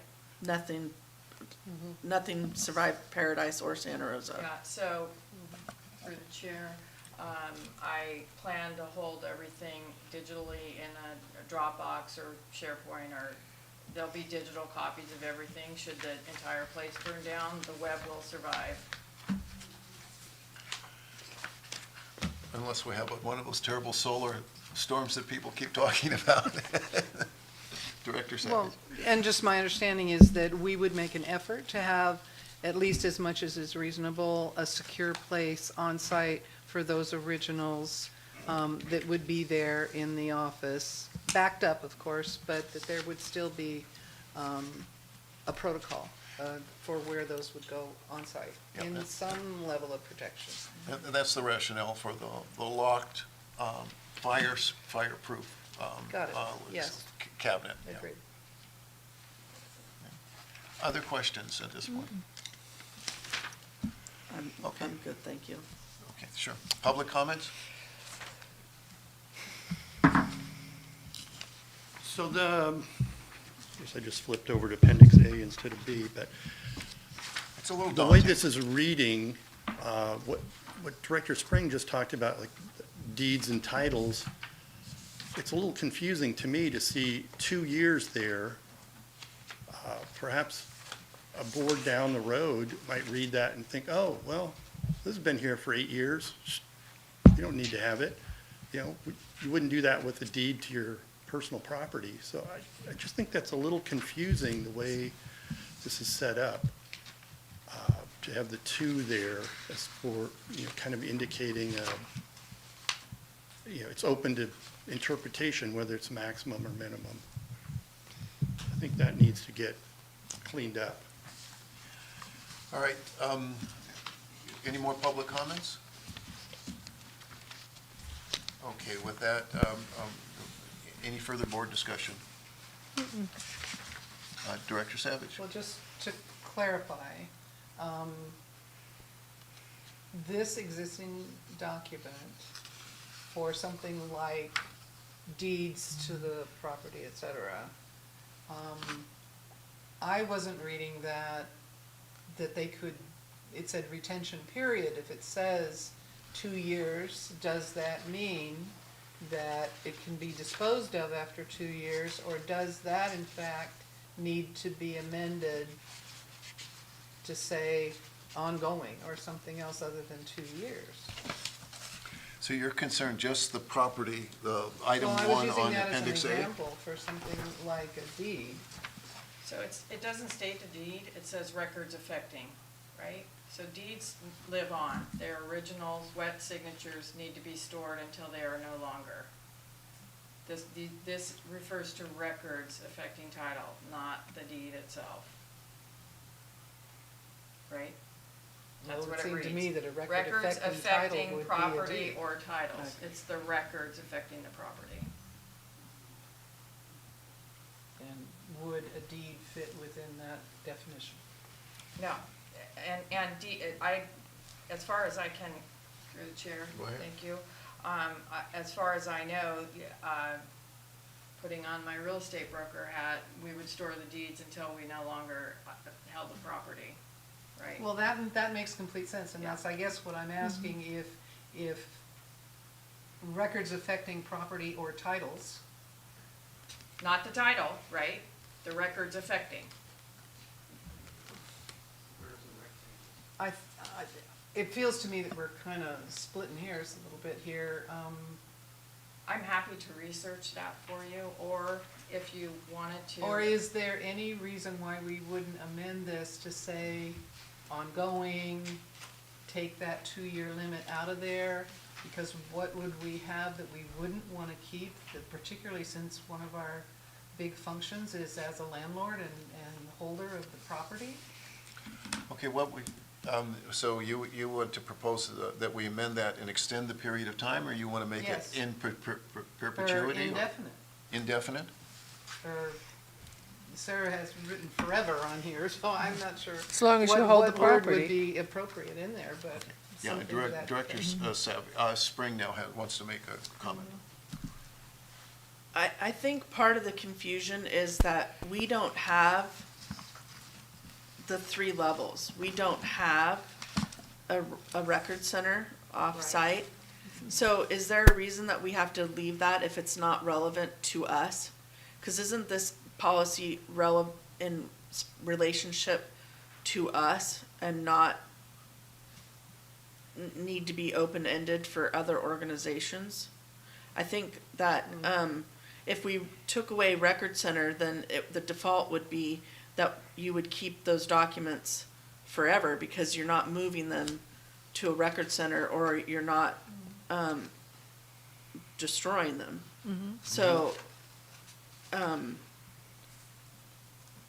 the interest of less confusion, I propose that we take out record center because we don't have that. And then I agree with Susan. You know, with all due respect, Kathy, not all of us are real estate agents. So you have, just like I have certain things that I think of a certain way. We have to remember this could be, you know, anybody off the street that's the one grabbing these policies. So in the interest of that, I think we might need to take some time to remember the person doing this retention could have no relationship with knowing how long to keep stuff. Director Spring, I hope that your point about having someone on the board who has no background never comes true. But aside from that, I think I understand your point. It was not directed at you, but That's okay. Yeah, no, it's okay. There are things that I don't know, and I'm always learning. So the concern, I guess my concern would be that if we reach the point where we find that we need to store things, it would be helpful to still have that phrase about a record center in there. I think we need to be inclusive rather than exclusive. With respect to the second concern on the records of hefty poverty or titles thereof, I'm comfortable if you want to extend that or make it perpetual or whatever. Okay, I mean, that would be my Right. comfort level. okay, Director Spring? ahead. So can I propose that we approve the policy in Appendix A and then have, if it's okay with the chair, Susan and I look at this with Kathy and change where we feel that we need to be more direct with direction of keeping things for a layman. Well, I'm not going to object to that, except to observe that once we adopt the policy, we always have the right to amend it in the future. I mean, these are not, once we adopt a policy, it doesn't mean it's going to stay this way forever. There are a number of things, including legal issues that could arise that would cause us to do that. So these become living documents. Director Savage? Well, we've talked about the issue of title, but the next one right underneath that, and I really have a hard time figuring out when you have records that are required to be kept permanently by law, and to say that you only keep them for 2 years doesn't make sense to me either. So I do think that there's a need, at least in my mind, for those two things to be amended so that we're not, and whether it's a lay person or someone else trying to actually implement policy that we've adopted, that it would be helpful to clarify those two things, that those are not 2 years but ongoing, whatever word you want to have in there, and adopt it that way. And as you said, if it becomes unworkable for some reason, it could certainly be amended. Yes, But if we're not, for those two categories, makes most sense to me that we not have a policy that says you only hold them for 2 years. So let me just make sure that I'm tracking this for my benefit. So we're talking about on Appendix B, items 1 and 2. Correct, Okay, great. in my view. Okay. Through the chair, I could add Article 6, legal and contractual requirements states, to the extent that any applicable laws or regulations exceed the retention periods in the schedule in Appendix B, the applicable laws will control. Oh, okay. Okay, well, that certainly makes sense, but That- I still think there's a concern that the 2 years is too short a period of time. There's a concern that we might, yeah, Director Finney? Not to muddy the waters too much more, but I notice all of the first four things that are under Record Center, it says original or photographic copy, meaning you're going to keep it forever, basically, somewhere, the Record Center, wherever that might be. It's not just property or required to be kept permanently by statute, but ordinances and resolutions of the board you're going to keep, and documents with lasting historic, administrative, legal, fiscal, or research value. So it's kind of like that whole 4 category, and then they get into 10-year retention, 13-year retention, et cetera. It seems like maybe the 2 years in the office was just meant to be in the filing cabinets that are immediately accessible. But I understand Director Spring's point that someone other than somebody with real estate experience might read this and think they could toss things that only said they had to be retained for 2 years. Excuse me, Chair. Sorry, if I can have the floor for a moment, I think I have an answer for you all. Thank you, Chair. So when having these policies, you have to remember you're accepting and approving the policy in its entirety.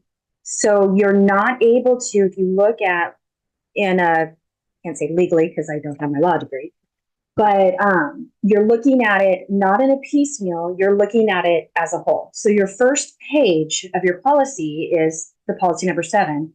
You have your appendixes on both sides. you go to your policy, the actual policy, number 7, it explains exactly what's happening. And I love that you guys saw this and that you're bringing this to attention, because somebody who's been working in records for so long, you made me so happy. Because you're right. Those first 4 items should be permanently retained. And in Article 2 of your policy, second bullet point, it very clearly and explicitly states all records listed in groups 1 through 4, inclusive of Appendix B, are permanent records of the district and shall not be destroyed. The third bullet point there, all original records identified in the records retention schedule shall be retained in the district offices for the number of years indicated in the retention column in Appendix B.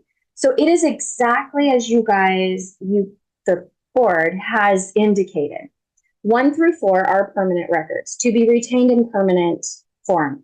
Director Finney nailed it with her last comment. The columns in Appendix B are saying what that minimum retention, and somebody said that as well. We're talking minimum retentions, not maximum retentions. That's what the retention schedule, the law says. You're setting minimum retention is to be retained in the office. If you have an off-site record center, I agree. If it's not applicable, does it have to be in there? Because the policy can be amended at any time at the pleasure of the board. You could remove it, could retain it, because what happens in those emergency situations? Suddenly you need an off-site center, and now you don't have the allowance for it, things of that nature. It is good best practice to kind of have it in there. But then you also have that third column that talks about your electronic. By default, superseding that Article 2 supersedes that 2 years by saying that 1 through 4 are permanent. Does that provide a clarification? You do have it in there, and you nailed it. I think I called you Sarah. I apologize. You nailed it, Treasurer Spring and Secretary Savage, when you were saying these are permanent. And it was stated in there. Looking at the policy as a whole, because it's a collective, not individual. So policy, Appendix A, Appendix B. And you should not approve just 1 or 2 of the items. You're doing this as a whole. Those are exhibits and incorporated upon the approval of that policy. So if you don't want to approve Appendix B, then choose to postpone the whole matter, review it again, bring it back, or you approve it all together, and then you can consider future amendments.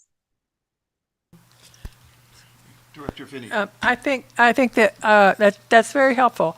I think the issue was that not all of us have the paper with the whole policy in front of us. It was on the website, and Sarah had printed it out, but it didn't get into the packet, and so that's why we're in the dark a little bit about it. But you read it to us, and it sounds like the policy itself, in the beginning of the policy, covers those first 4 categories, and so we're good. I do. That was an excellent point by recommendation, because not everybody did truly receive the packet. Maybe it is prudent to postpone this to another meeting for approval so that there can be a fully received, educated decision being made. Because that right there was clear point that not everyone is maybe quite aware of what is being approved.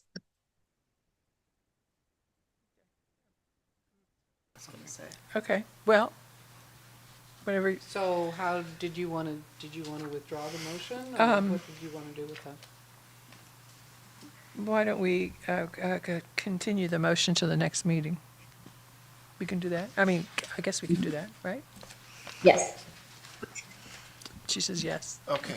We can do need that. a vote to do that? It's on the item to the next, to a date certain. Without objection, can we then continue this to our next meeting? No objection? Okay, let's do that. Okay. Thank you. By the way, I'm forgetting to mention something that's it may not be very important to you, but it's really quite important to me. Working on that community outreach and meeting plan is is a private citizen who's participated and has done a fair amount of work, Anna Garza. So I just want to recognize that. Okay, let me go back to the front of my agenda and see where we are now. Okay. I think you're at my resignation. Now, we have this 5D, review and Which I consider think- approval of a healthcare forum at Cotton Auditorium and expenditures not to exceed $1,000. Regrettably, Director Kassow is not with us tonight. One of his recommendations, and I've just shared from the point of view of the board, is that the Cotton Auditorium is probably too big a facility, and he's very concerned that we will not be able to attract, while we could attract a significant crowd, and hopefully we would, that might be too big. And he cautions, having a fair amount of experience in this community, that it's much better to have an overflowing crowd. Agreed. But given that, as just an introduction,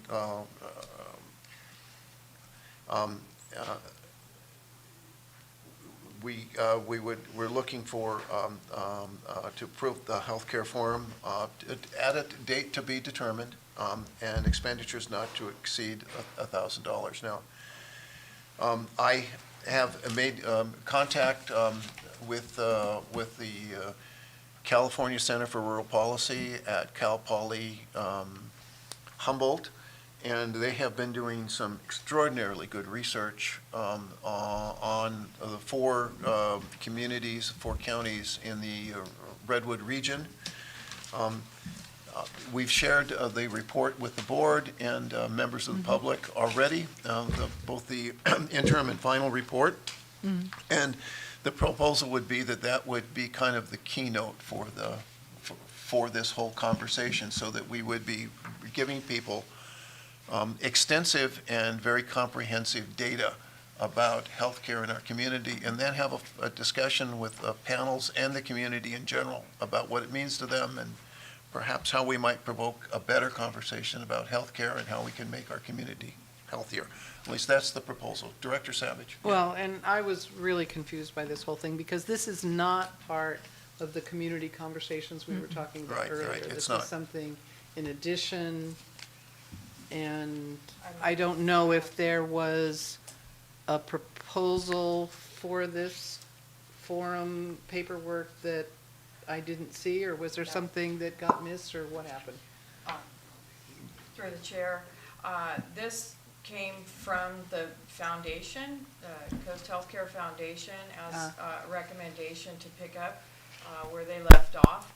It is being primarily sponsored through the Coastal Mendocino Association of Realtors. They're driving it. Some work was done by foundation staff to invite Judy Leach, Dr. Miller, Dr. Saran, Lucy Z from Sherwood Oaks, Lucretia from MCC, Dave Beek from the ambulance, Judson Howe from Adventist Health, Dr. Berna from North Coast Family Clinics, Tina from the Blue Zones Project, and Carissa from the Pacific Medical Resources Group. Those people or groups have already agreed to participate in a forum, and this recommendation, or this action today, is merely to approve an upper limit of cost, and it's just an estimate of cost, and it's in the beginning stages. And so Susie from CMAR and I met earlier in the week, and they are willing to front actually most of the cost for the forum. And it's all up in the air about what the forum will actually be. This is only to explore beginning steps, and it probably would be that the chair might want to appoint an ad hoc of this board to finish that work. But I know that there is some cost associated, so it's a very rough guess. Yeah, and let me for clarification purposes, while that was the foundation's proposal, that list of potential speakers is merely a list of potentials. It is, nothing has been confirmed. Nobody's committed. And clearly, as we look at that, while they have suggested all of these potential people, we don't want to have this as an Adventist show. So Right. if there's any concern about that, that would not be our intent. We would be working toward a group of people who have some expertise, but not necessarily just medical. Okay, in terms of our panel, for the discussion, and then we would invite as much discussion from the community as possible at this forum. So that's the concept. And all we're looking for is approval from the board to go ahead and see if we can put this together and come back with a formal proposal. Director Spring, I believe, is up. So there's no date, Artie? The date that the foundation had picked and reserved for Cotton Auditorium is April 16, and that's obviously fluid. So I know from past experience, renting Cotton Auditorium is a lot more than $1,000. CMAR is handling the rental cost. Okay. So there clearly is a lot of detail that needs to be taken care of between now and but the question is the will of the board to go forward? Yeah, Director Savage. Well, I, at least for sure, am very interested in being a part of the conversation that creates this. It feels a little bit premature to be putting a budget item out there because it's kind of indefinite as to what exactly this is going to be and where it's going to be and what the costs are going to be and what other sponsors, if you will, are going to be participating in the funding for it. So I'm assuming there would be more detail coming back to us when we could make a more meaningful assessment. So it makes sense to me that we could certainly take a vote to support and be a part of the planning, expecting that there would be a more detailed outline of exactly what it is and what's needed, which might be more than 1,000, I don't know, but until we can see what it is, Okay. would be my suggestion. All right, is you willing to make a motion? Yes. Okay, is there a second? What's the motion? My motion would be that we approve participation in the planning for a healthcare forum to be held in the community in the future, and participate in the planning stages and bring back more information at a future date. I second. Okay, any questions from the board at this point? Public comments? Seeing none. Okay, any further discussion by the board? Okay, let's call the question. Okay, Sarah Spring, Yes. Lee Finney. Yes. Paul Garza. Yes? Paul Katzef, absent. Susan Savage, yes. It is approved. Okay, great. Would you like to establish an ad hoc or give me direction? Yeah, that's a good question.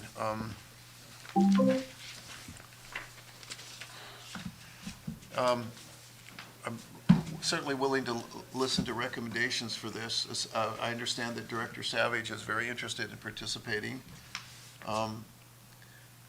Bet you Director Katzef. Kassup is not here tonight. I bet you he's interested, though. I'm sorry, what? I would expect him to be very interested in it. So is it appropriate, for an ad hoc committee to be appointed Later. in future because you have some checking to do about? If there's no objection, let me at this point appoint Director Savage and Director Kassup. And if for any reason Director Kassup wants to not participate in that discussion, then I'll step in, but I prefer that, yeah, that would be my preference. Okay. If there's no objection, we'll go forward with that. Okay. Please come to the podium, Mr. Ramos. I would just ask if you want volunteers from the community for that ad hoc as well. And I would Absolutely. be one. Oh, okay, Yay. we would love that. Thank you. They would thank you. And that would be most appropriate because we were going to turn to you and say, you need to talk to us about it anyway, but thank you. So the ad hoc is Director Savage, Director Katzhoff, and a Chair Ramos of the Mendocino Health Care Board. Foundation. Okay, great. Thank you. Okay. We have a calendar, proposed calendar for the standing committee meetings. That's the next item on the agenda. And that is in your package. The calendar. Oh, yes, please do.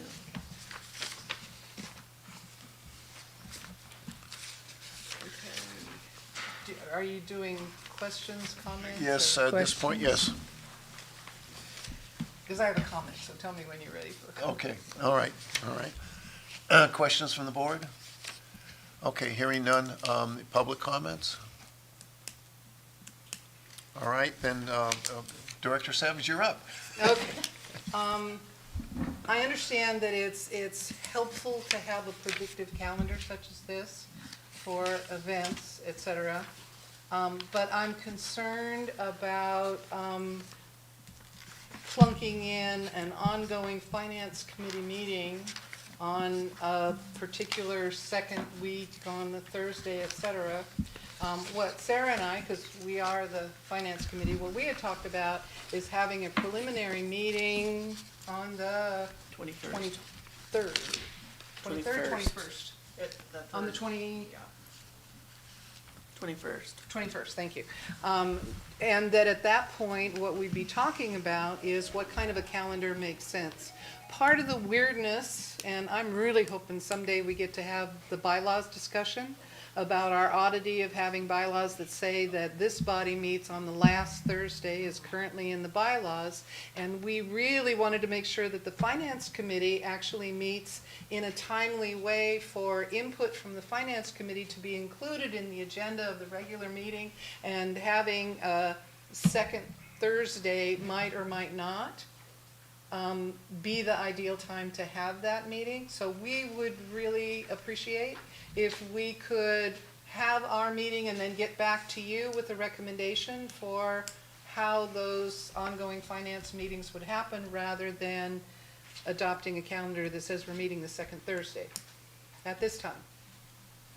And that's just us. I mean, you may have other No, input it's a reasonable point of view. So that's from both you and Director Spring then, I assume. Okay. Yeah. Okay, Director Finney, you have any? I have nothing to say. I won't be here. Okay. Look at that smile on her face. Okay, so okay, so what can we do at this point with this item then? Well, it's my suggestion that we remove the finance calendar, or the finance meeting, from this calendar, possibly to be added in the future, once we've had our meeting and had that discussion about what would make sense. Okay, and I'd like to, at this point, also indicate that it is very important that we set up those meetings on a calendar that will enable us to get the agendas out in time, and that we don't have weeks back to back with these agendas. It's a very difficult management issue. No, Yeah. I agree, and that's Okay. exactly, it's the management issue. That's the reason why No, because we really feel that an important role of the Finance Committee is to facilitate the transmission of accurate information to this body. And if the timing of that, like apparently once upon a time, the Finance Committee met on, I think, the Monday before the Thursday meeting. Wow, well, that was ambitious. Well, no, it's impossible. Yeah. Because it would mean they were meeting with a matter of minutes before the deadline to post anything for a Thursday meeting. And that is not, in my view, our view, I think, the best way to go about doing business if you actually want real input from the community or thoughtful preparation for the materials that go to the board. Couldn't agree with you more. That's exactly what I observed. It was very ambitious. Yeah. Well, Yes, but yeah, sure, absolutely. yeah. Okay. Okay, so, So I guess I would move adoption of this calendar with the removal of the Finance Committee. To be added in. and as of next month, establish some dates? Can I Well, ask? let's get back to you about that. That's what we'd like to have the conversation and get back to you, because it could be. And again, we desperately, in my view, need to deal with this last Thursday of the month for this meeting, because then it changes everything about every third month in terms of what makes sense and what doesn't. So it could be that what we're going to come back to you with is, here's a calendar for the year. Maybe. I don't know. We haven't had that discussion yet. But it may or may not fit into the second Thursday of the month. We'd like to have our conversation and then get back to you with a recommendation. Okay, that's fine. Chair Garza, could I just ask, so you're having a standing committee finance meeting on, did you say March 21? Yes, Thank you. And that's at 1 o'clock? yes, Yes. In And the you'll help office. me prepare yes, items for the agenda? yes. Yeah, because that is a Brown Act and it needs to It's be correct. noticed and. Standing committee yes, is Brown yeah, Act Yeah, yeah, compliant. it's very, okay. Our goal is to have that information to you by the 5th. Okay, thank you. Okay, so if there are no objection, I think we can go ahead and adopt the meeting calendar with the proviso that we, Okay, do you, I made a motion if you need one, if you don't need one? do we need a motion for that? Miss Ally? Okay, we do. Okay, so I Okay. move that we adopt the meeting calendar with the deletion at this time of the finance committee. Okay. Second. Second? Sarah, second. Okay, any public comment? Okay, final board comments? Okay, Mr. Ramos? I will say it is very important to have set standing committee meetings about finance where the public can attend and where this board does the work. Trust me, it's very important. Mr. McDonald? Thank you for letting us speak. In, I want to say August, but it might have been September of 2020, the board then, that's even slightly before Director Spring was on it, went through a months-long process of things to do with the bylaws, and in either the August or September meeting or minutes, I forget which, of 2020, there's, the bylaws presented with comments, and then you see like the initials of the, or something to connect, the comment to, Amy McCauley, Jessica Grinberg, Steve Lund, whoever made it.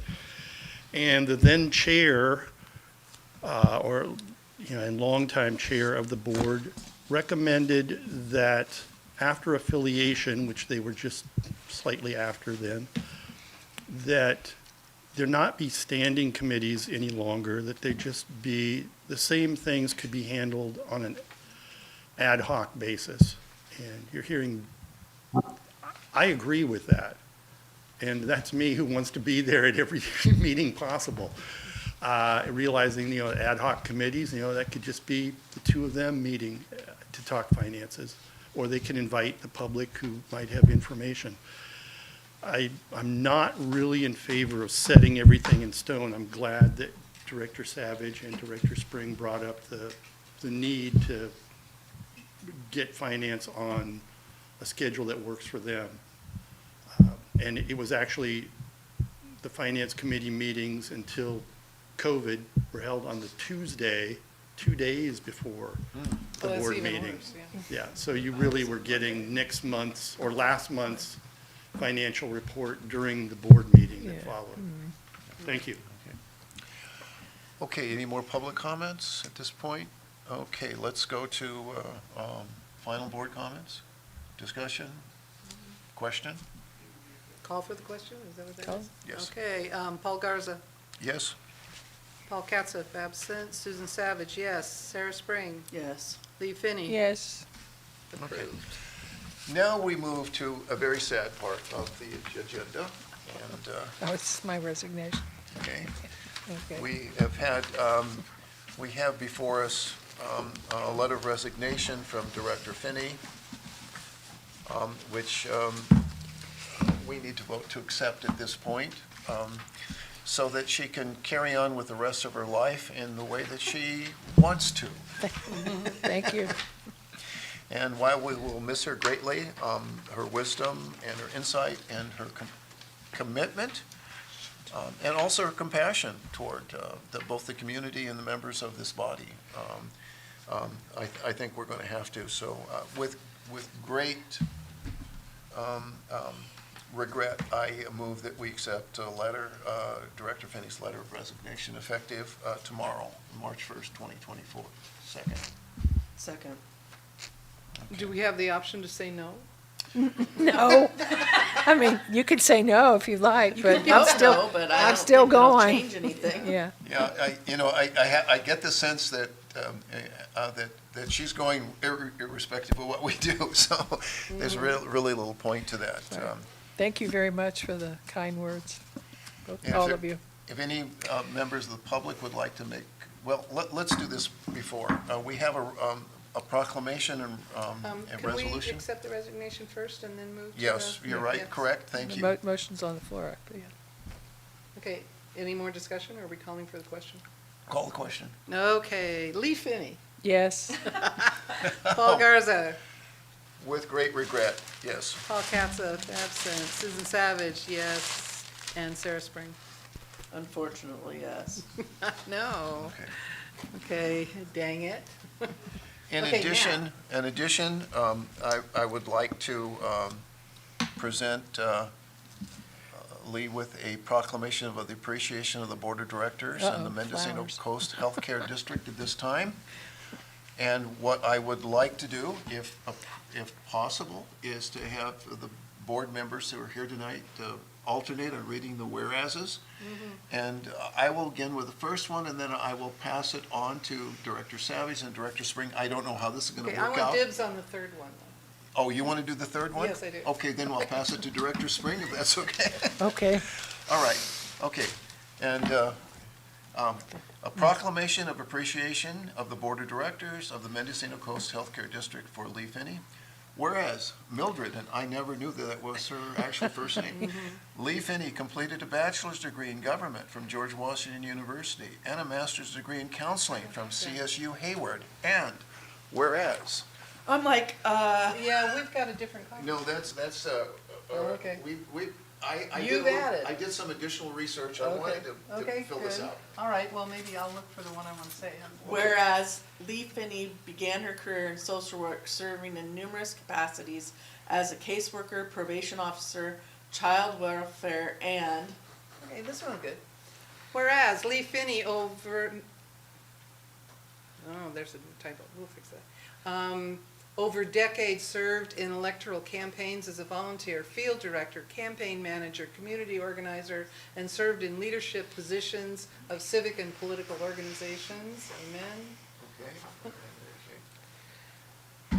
Whereas Lee Finney has been recognized by peers and communities through many awards, including Women of the Year from cities and clubs, and, is this the one you wanted to do? she has to see. Let me see, let me see, let me see. We're having some fun with this. Where are you at? Good. We're right. You're right Right here. here.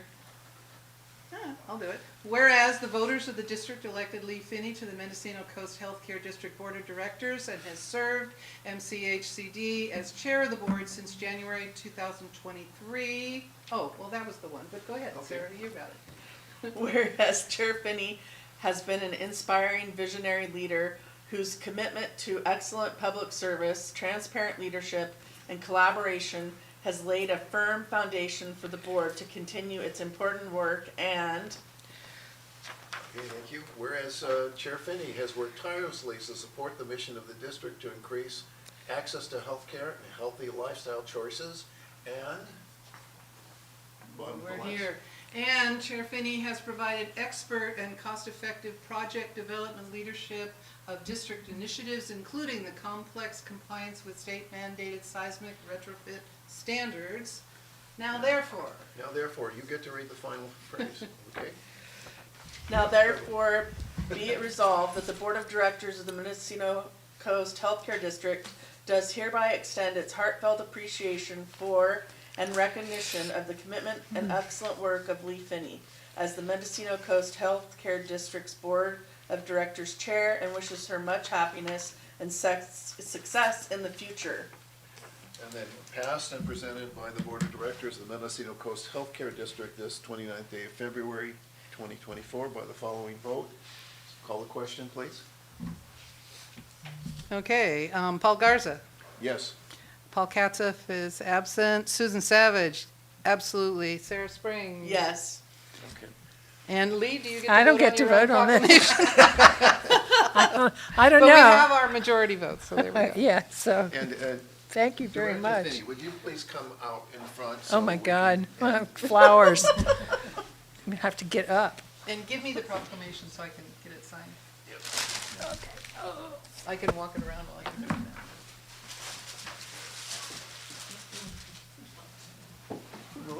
Oh, sorry. Can you get there?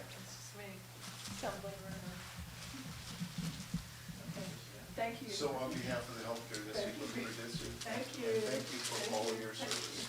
Thank you. My pleasure. I do.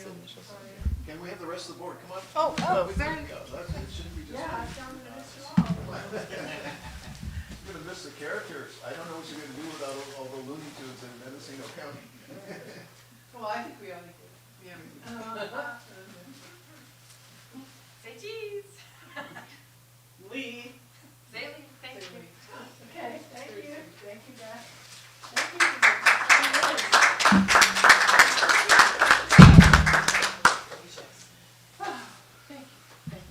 Okay, now you tell me just numbers are needed here Yeah. or I believe initials? so. Okay, got it. And I'll hand it to you for your And signature. then I'll sign it and, Suitable for framing. and Yeah. we are going to get a frame for this before, and we'll get that to What'd you you as soon say as was that? possible. Okay, thank you. Because we hope you will Thank you. preserve it I on a will. wall or somewhere where I you will, are. I have, yeah. What I was Yeah, reading. I have. And remember us. I will remember you. That's for sure. Lee Finney, any over decades? What?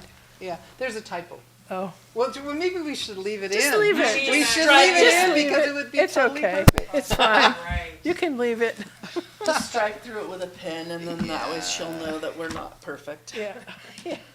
Well, just remind me of all those meetings that we had the wrong dot or the wrong date or the wrong time. And someone who shall remain nameless was always able to find those and call us out. So, Okay, that's the conclusion of our regular business. There is an opportunity for the board to make further comments at this point. Okay, hearing none, let me call for a motion to adjourn our regular meeting. I move to adjourn our, let's let Lee do it. I move to adjourn the regular meeting of the Mendocino Coast Healthcare District Board of Directors. Is there a second? I'll second. Okay. Are we ready? Yeah. Do we need discussion? No. No. Okay, Lee Finney, Yes. Paul Garza, Yes. Susan Savage, yes. Oh, excuse me, Paul Katzif absent, and Sarah Spring. Yes. Okay, we are adjourned.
have a roll call, please, Madam Secretary?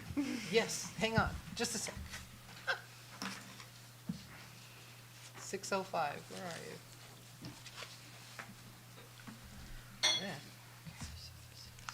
Yeah. Okay, Chair Garza. Yes. Paul Katzif, absent. Susan Savage here. Sarah Spring. Here. Lee Finney. Here. Thank you. All present, almost. Okay, before going any further, let me announce that given the discussion in the regular board meeting, items 4B, 4A, 4B, excuse me, items 4B and 4C are now irrelevant. So we're going to just drop those from the agenda.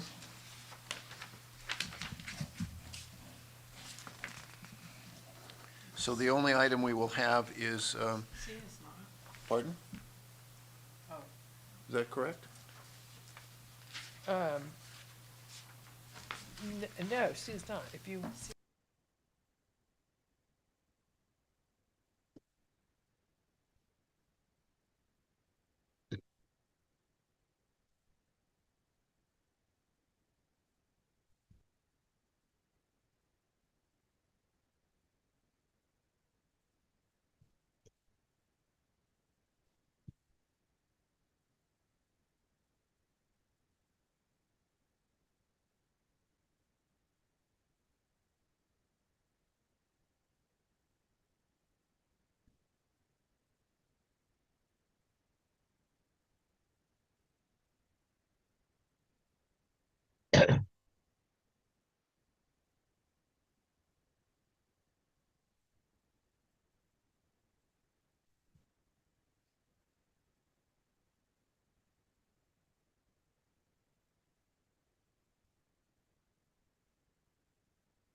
I'm here, yes.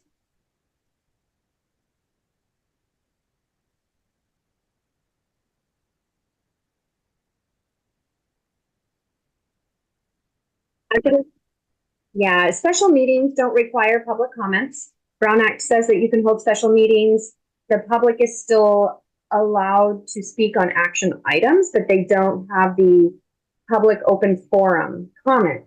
So as you see here on the special agenda, it says public comment for items on the agenda. So this is the time that the board has advertised on the agenda for matters to be spoken about that are on the agenda. This is not open forum items. This is to speak on 3, so the reports, 4A and 4C. So if someone would like to have used their 3 minutes to speak on one of those 3 items, they're more than welcome to do that right now. It is not an open forum. It is specific to agenda items.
a day.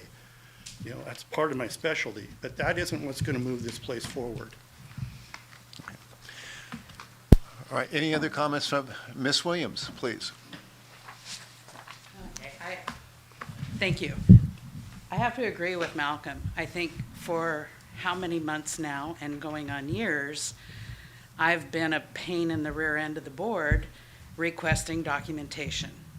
Started out with the minutes not being done properly, and now we're into the treasurer's report, the warrant list, all of those. The supporting documentation is not complete. We do not have a P&L statement. We don't know what the budget is. If the board ever expects to pass anything, they need to get stuff done. And if our treasurer is in over her head, I would ask for a resignation from the treasurer position. Step down, let somebody else step in that can get the job done and provide us with the information that I know Malcolm and I have been asking for it forever. So, thank you. Okay, thank you. Any more comments from the public at this point? Okay, with that, let me turn it over to Sarah Spring, Director Spring, the Treasurer's Report. I want to start off by saying that I spoke to Erica Rodriguez at CHFFA, and she has noted that in our file that we are working towards the audits, and she's looking forward to hearing it from us soon. I'd also like to Might I ask, just this, because I think everyone would be interested, do you have not a date certain, but do you have an approximation date that you think we might be able to get this document? I was addressing that. That was what I was talking about. I'm sorry, I didn't hear that. I didn't mean to interrupt you, but I didn't hear that. I thought that was. You mean the audit? Yeah, when the audit will be completed? Well, I'm pleased to announce that today I sent the trial balance to the CPA. Good. To start the audit process for the 2021 year. She is going to schedule our audit as soon as possible and get back to us with our walking orders. So, sorry, now I'm out of order from what I was gonna say, but. I apologize. So I wanted to state that my days with Rick Wood were very productive, and that as of today, the auditor has the trial balance. I still have a few items to research for that year, however, the process has been started.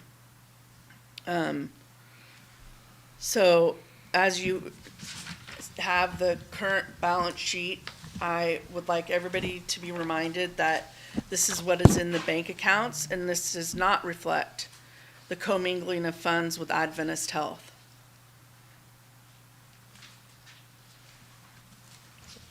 Quick question. Is there a packet out there for these guys? I handed one to everybody that was here Oh, at the time. perfect. Brilliant. Thank you. And there's an extra here if anybody needs it.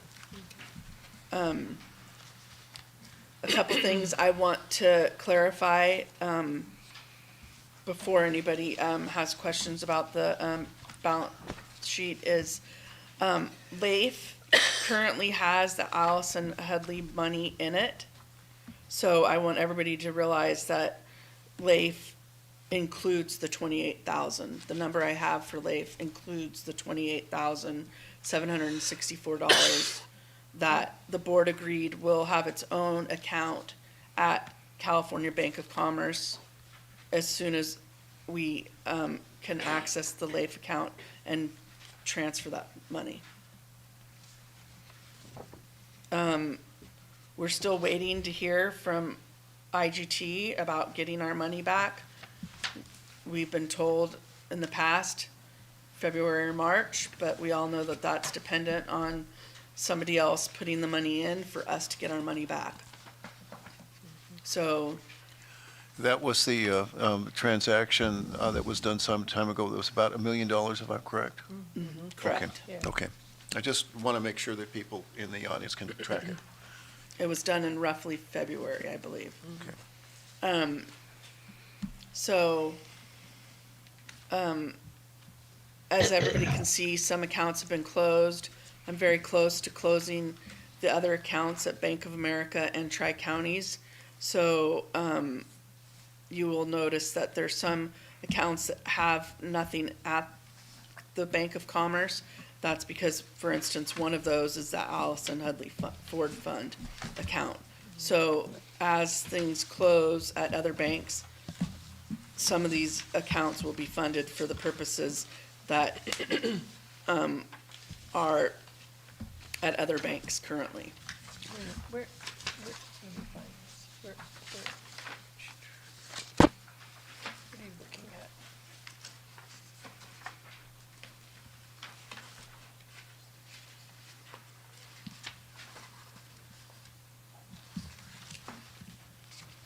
And I've done my best to black out account numbers, but I'm sure I missed some along the way. A suggestion, if there's no objection, and on other boards I've served, I'm used to getting statements of accounts. That's essentially what you're providing with the bank statements, but without the actual bank statement. I don't have that. Do you think that would be adequate or acceptable to other board members? I'm a little worried about, having these banks out there with potential for people to scam our account numbers. That's just a little bit of a concern I think that we should all have. Is that a reasonable going forward so that? Okay, so just to repeat, so I understood you correctly, that in future, it would not be necessary to include top sheets of bank statements Right. in public reports? Right. Some of None- these are only one page. Yeah. Yeah, the detailed I pages. understand that, but at least I'm personally nervous. Go ahead. It's up to you. So going forward, as soon as we only have California Bank of Commerce, they do not include the full account number. Great. So they only have the last 4 digits. So as soon as we do not have the other banks, it will not be an issue. Okay, great. Sounds like a good solution.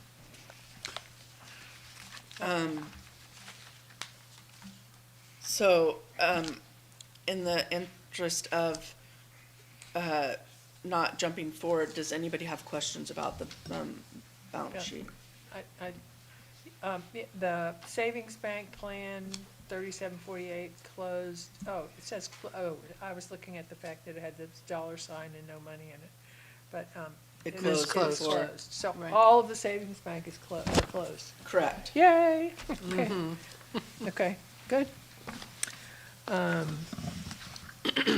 And, let's see, what else? Other questions?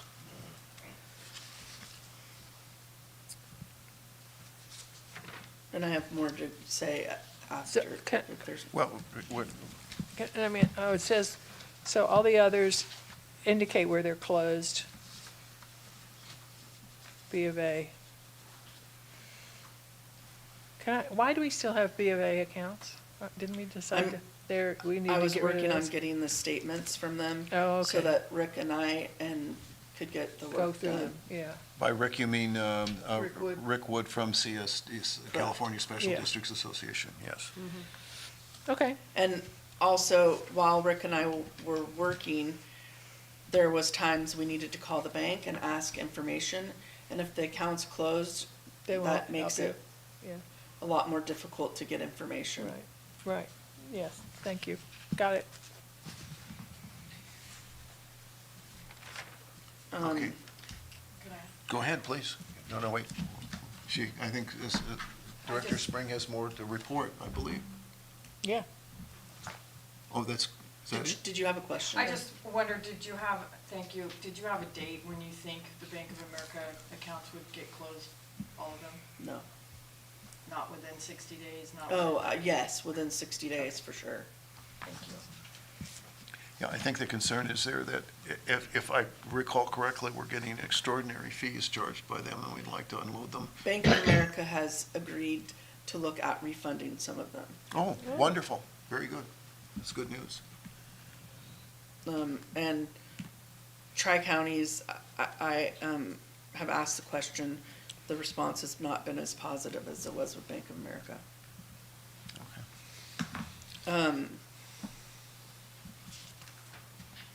Then I would like to request a special meeting with the board to go through the 2021 audit years with the work that Rick and I were able to take care of. I want everybody to understand the process. If desired, we can discuss the other years as well. I would like to remind everyone that the main delay was the commingling of funds and the fact that the 2020 year was not touched prior to Rick and I starting a few months ago. Yeah, I think that's an important point for the public to understand, is that there was some work not done by prior boards that has made this extremely difficult. Plus, there is a very awkward transition to go from operating a hospital to no longer operating a hospital. And if I understand some of what I've heard, that there may be still some outstanding balances that need to be corrected with, still left with Adventist Health. Correct. Okay. So that has been, it's really unfortunate to be in this situation that we are with CHIFA and some of the other folks. That's the California Health, what's the second H? Anyway, CHHFA. But largely that's a function of that transition and the failure of previous boards to do their work, so. So I'm really interested in the suggestion of having a special meeting, or, I don't know, is it appropriate to have a board workshop that the public could be invited to, so that we could all understand more about the whole audit process and where we are, because it's a big point of discussion out there that would be maybe helpful for a lot of people. No, I think it's a very good idea. Miss Alley, can you advise us on what we'd have to do to have a board workshop? You can have a workshop. If you notice it, it's open, forum kind of matter. Yeah, you call it like a meeting, and it's a workshop. The matters are just the same, single subject. Don't have it complex, right? You have the opportunity for, if you want, for the public to participate. It sounds like that's what Secretary Savage is requesting. I am not sure why the workshop over a special meeting, other than workshop provides you a much more informal dialogue. Chair isn't presiding so much. It's too loud for me. Sorry, Kevin, can you mute, please? And it's more open discussion, back and forth, versus the like tonight. Each director has their opportunity to speak. You have that conduct of business. You go to the public comment. This would allow a much more free, maybe that's what I'm trying to say, much more free opportunity of discussion and participation. So again, clarification as to really why the difference. The request was for the special meeting, why the workshop. Either way, it depends on what the intent is and what you're trying to accomplish, to which one you should choose. Provisions that we're posting and documents and all that. Yes, okay, okay. Director Savage. Okay, because the reason that I asked is exactly that I really think that it has been an ongoing barrier, if you will, for having a free, open conversation where people can ask and follow up and communicate with each other, that if ever there's a topic that I think that kind of a conversation would be helpful. I mean, this is just my opinion, that a workshop model where we're not taking action, we're just all learning and seeing where we are and what it means and what needs doing, I think would be very, very helpful. But subject to what our treasurer thinks, but I just thought that would be a good one. I like it as well, and one of the things that you're talking about, people feeling better, I might be able to sleep at night if we had that board workshop. I would, it might be very helpful to me personally as well. Okay, I think it's an excellent suggestion. Is if no objection, let's look at the calendar. Would direct staff to look at calendar and give us some dates that the board can all agree to, and then we'll go forward. Thank you. Can you and I work on the agenda and? Absolutely. I'd be pleased to work with you. That'd be wonderful. Okay, thank you. Great. Okay, great. Is there, So that was, my report. I apologize that it's brief, but I did not think I was going to have the opportunity to do a report. So I wanted to hit on the top topics. well, I think, from my perspective, at least, you hit the key points. I was pleased to see that we've had some response to Chifa, because I've been very concerned about that, and was actually prepared to reach out to them tomorrow, but I was waiting to get some of the other business doing, so I appreciate that very much. I was glad to hear that your work with Mr. Wood went so well, and that we're progressing, and we expect to have the audit in 2021 done very soon. That's great news for all of us. And so we'll, I think we're making some good progress. Thank you. I have a question. So what about 22 and 23? Is that going to take as much effort, or are those documents more not so commingled? Time-wise, it'll be probably more on my behalf. Oh, yeah. Because the entries were not done correctly, according to the auditor. So I have to correct them according to what the auditor says is appropriate. So, I'm happy to show everybody in the workshop what I'm talking about, but, complication-wise with the commingling, it ends at a certain point, so I don't have to look at 3 different sources of information for one deposit. Right.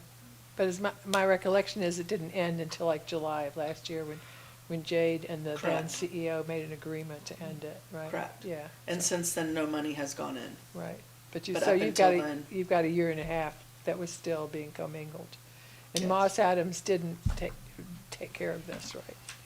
No, because my understanding is that we stopped getting money at that point. Okay. But at least I can go through the end of that reconciliation and get that done. Right. Again, when you say, and again, for the sake of the public particularly, when you say stop getting money, you mean revenue from Medicare, Medi-Cal type reimbursements, So, insurance reimbursements, or other revenue? I'll elaborate. So at the time of affiliation, we were still getting payments from all sources. In January of the 2021 year, we sold our accounts receivable private to Adventist Health for a certain amount of money, which I believe was $150,000. But we were still receiving Medicare and Medi-Cal and some other forms of payment other than private pay, which private pay means Blue Shield, Blue Cross, veterans, and people's out-of-pocket. So the reconciliation was done through the point that Moss Adams was hired. I need to clarify with somebody that will know if we still, because we still got true-ups, so we could have still been getting money. Right. Okay. So that part I have to clarify past the date that Moss Adams was done, but I feel like getting through that may get us through the second year, Yeah. and then we can move on to the technicalities of the rest of it. Okay. 2023 should be easier, I guess. Yes, a lot easier. Yeah. Okay. All good. Okay. Mr. McDonald has a comment. Please come to the podium. Yeah. Wasn't trying to go later. First of all, I appreciate the chair making sure that when we go into acronym city and that kind of thing, that you're clarifying it for people on the Zoom or here that might be hearing it for the first time. So good job on that. Just some history, but I don't ever want to be called the historian of the healthcare district. The but history applies to this whole audit thing. I'll do it real quickly.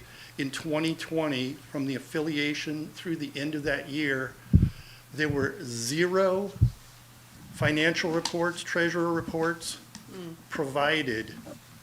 And I'm sure any of you that have gone back through the agendas that far have and it would say, will be provided, later. And then the next month, the exact, almost the same phrase is used again over and over. That isn't to throw all the blame on the treasurer at that time.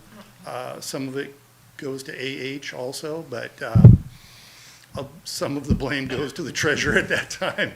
As well as the other board members, Mr. McDonald. We all have Oh, that yeah, I mean, there responsibility. should have been oversight, Yes. through the We all have chair that and through responsibility. everybody, yeah. I mean, there were questions like where it is, and then it just kept happening. So that's why I'm a little reluctant to ever blame any one official on things. There's blame on individual things that go out there. The RGS statement that was in the warrant list had the routing number and the bank account number on it. I haven't screenshot it and sold it on the black market yet, but that happened about a year ago, I think, having to do with the IGT statement. And it was out there for months. Just a quick question on your other accounts list here in the balance sheet. You mentioned the Allison Huntley Ford Fund is rolled into the LAIF presently. Isn't it also that the storage deposit is the little $1,600 amount also rolled into that at present? No, the storage deposit is with the storage company. Okay, so it is a separate $1,600? That's my Correct. question. They- All right, that thank they you. have. You mean- Since it was in between them, I was making that No, I should have moved assumption. that, so I'm sorry. Thank you. No, thank you. I think that covers it. I'll probably hit myself in the head in 20 seconds. Okay, thank you. Okay, And to clarify, I believe it's 1,600. I think the 1,606 is an error.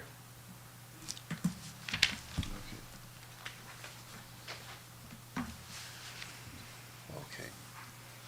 So any more public comments at this point?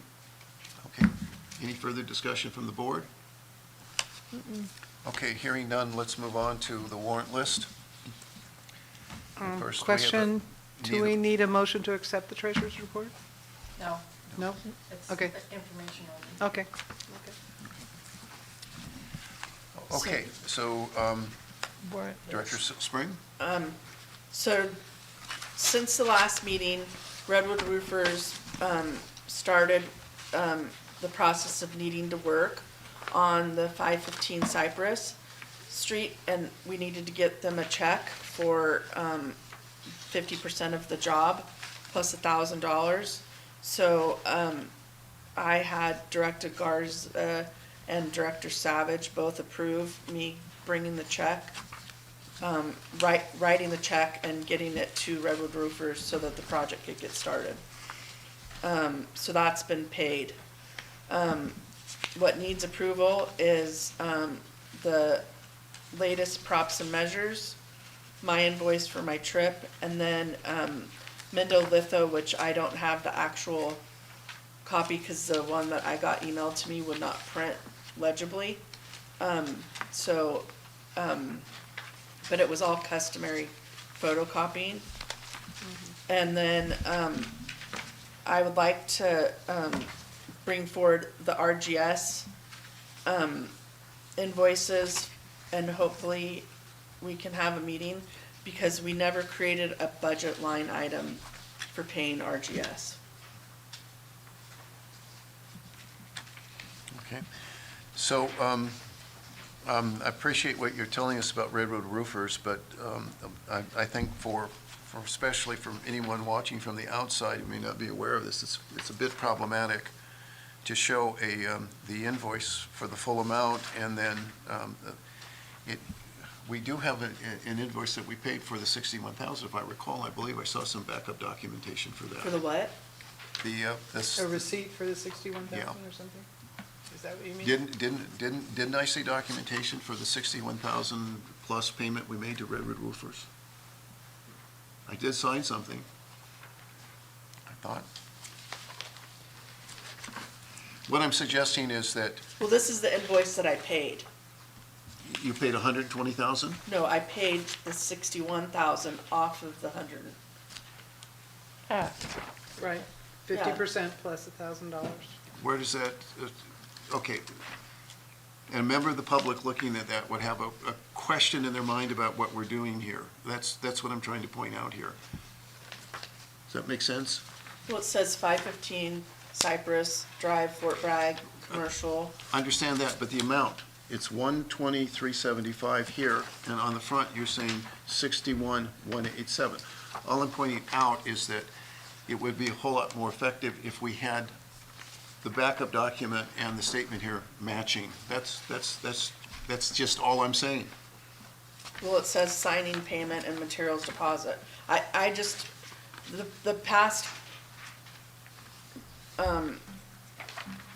rule of thumb is to attach the invoice that you've paid, and that's it. But we haven't paid this. We paid we 61,000. paid half of it. 180, Correct. 61,187.50. Okay. Okay. Okay, but go ahead, Director Seth. So it sounds like it would be helpful for all of us trying to comply with what everybody needs, that there's some kind of standard for, it sounds like you would like not just the invoice, but any statements showing payments made or et cetera, et cetera. Is that what you'd like to see? Yeah, I think in this case, we need to have the actual payment that we made, or, you know. Well, and I don't even know if there is, or how that happened. If there is a documentation, Well, what is it that you want? Because it I- makes sense to me, because I'm dealing with it right now with a counter in my own house. Okay, I have a bill for, here's the whole project. They have told me that I have to pay 50% upfront, which I've done. So what you think would be helpful is a copy of the check that was written, or what is it that? That would be helpful. I think we know that we approved their, but what would be better is, and perhaps Railroad Roofer is part of the problem here, they should have invoiced us for this 61,000 prepayment, right? And it looks like we only got an invoice for the total amount. But You they have it? do, here. If you read, Yeah, okay, I understand payment that. terms. If I read the terms, but I'm thinking, where is our transparency to the public who looks at this and these two don't match? That's what I'm saying. Okay? So I think we need to always be aware that it's the public who we're reporting to. We may have our dialogue among the board, and we may need to make, whatever discussions we make and points and agree or disagree. But we're doing this for them, and so we need to be clear to them. That's the point I'm making. Is that helpful? And So- I think from my point of view, periodically doing things that might constitute a cost, to be clear on what the guidelines are for what is needed and expected. Okay, so that- can we, we're going to meet on Monday. Yes. Would it be appropriate to have a policy discussion? Or maybe that's something at the finance committee as well, to figure out, so that we're clear at the finance level, what is needed and expected, so that we can be compliant with what the board feels they'd like to see. I'm I think it would both. comfortable with that. I'd just like to, Okay. I'd just like to be able to look at a warrant list that matches. Okay? Okay? Okay, but I did have a question about one of the other invoices, and I don't know if you're done talking about the roofer? I think we can move on. Okay, because my question had to do with the props and measures bill. they have been paid. So this 12,300 balance has already been paid somewhere Correct. else? Okay. Well, again, we have a similar kind of problem here. The documentation indicates a payment of 4,500. The invoice says that we owe them 12,300. So that, again, I think is a problem. from people who are viewing it from the outside. Yeah, please. Okay, but I do think that part of it is that we're dealing with the billing mechanisms from the company that we're dealing with and what they show. Okay, as anybody who deals with ChemGas can tell you, that we say we want an invoice and this is what we got, which may or may not reflect other things that are paid. So, again, going back to the previous question, if what we need is proof for the public that certain things have been paid. Well, yeah. Feels a little bit like we're being responsible for the billing mechanisms and invoice format of the company that we're dealing with, and I'm not sure. Well, again, I'm going to put our obligation to the public first here. It's hard for them to track what we're doing when you have an invoice and an amount paid that don't correspond. Okay, I looked at that and go, what is going on here? So I appreciate the explanation, but I think we need to get these things cleaned up. I think it's very important. Director Finney? So Sarah, my understanding is what you're saying is that the $7,800 has been paid. Correct, Okay, so we're up to date, correct. basically. So When we pay the 4,500. when we Correct. pay the 4,500, we will be completely up to date. Correct. Okay. And if we need to, maybe we should go back to props and measures and say, hey, wait a minute, give us an invoice that we can pay. Director Spring? Well, I think part of it is if you look at props and measures, and let's say they were gonna do an invoice for us on 3/3, because this one was on 2/3. And we were gonna still owe them money. They would have that we owe them $4,500 because this invoice just got approved today on the 29th. They will not have their money by the 1st. Okay. So that is part of the issue, is that we have our meeting at the end of the month, but I've discussed this, and it is a policy that she and I are gonna work on so that everybody's aware about timing of payment of invoices. Okay, would it be, again, I think we're in a situation where perhaps it would be best to show a check paid. That would be very helpful here. Yeah, Director Spring?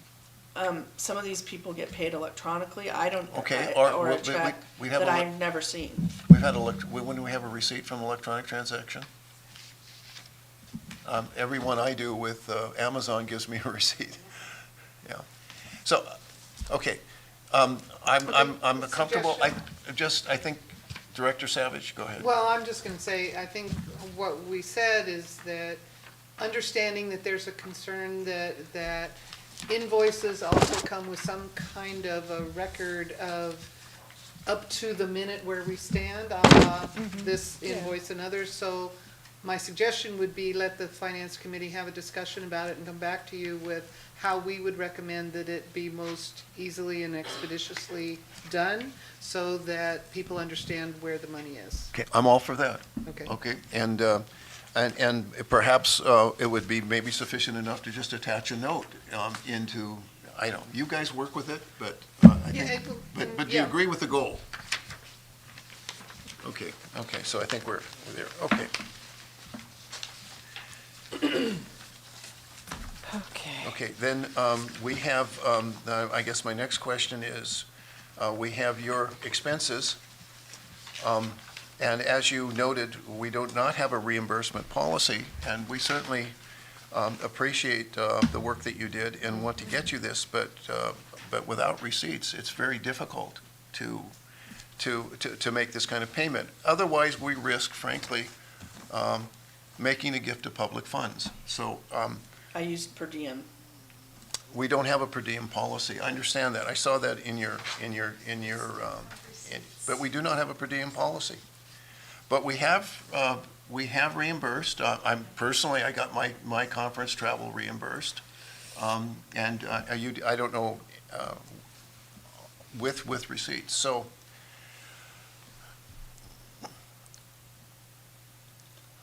So what I would like to do is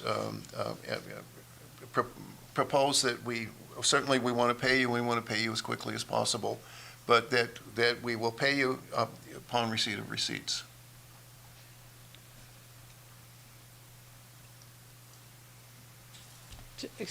Can I ask a question? Yes, please.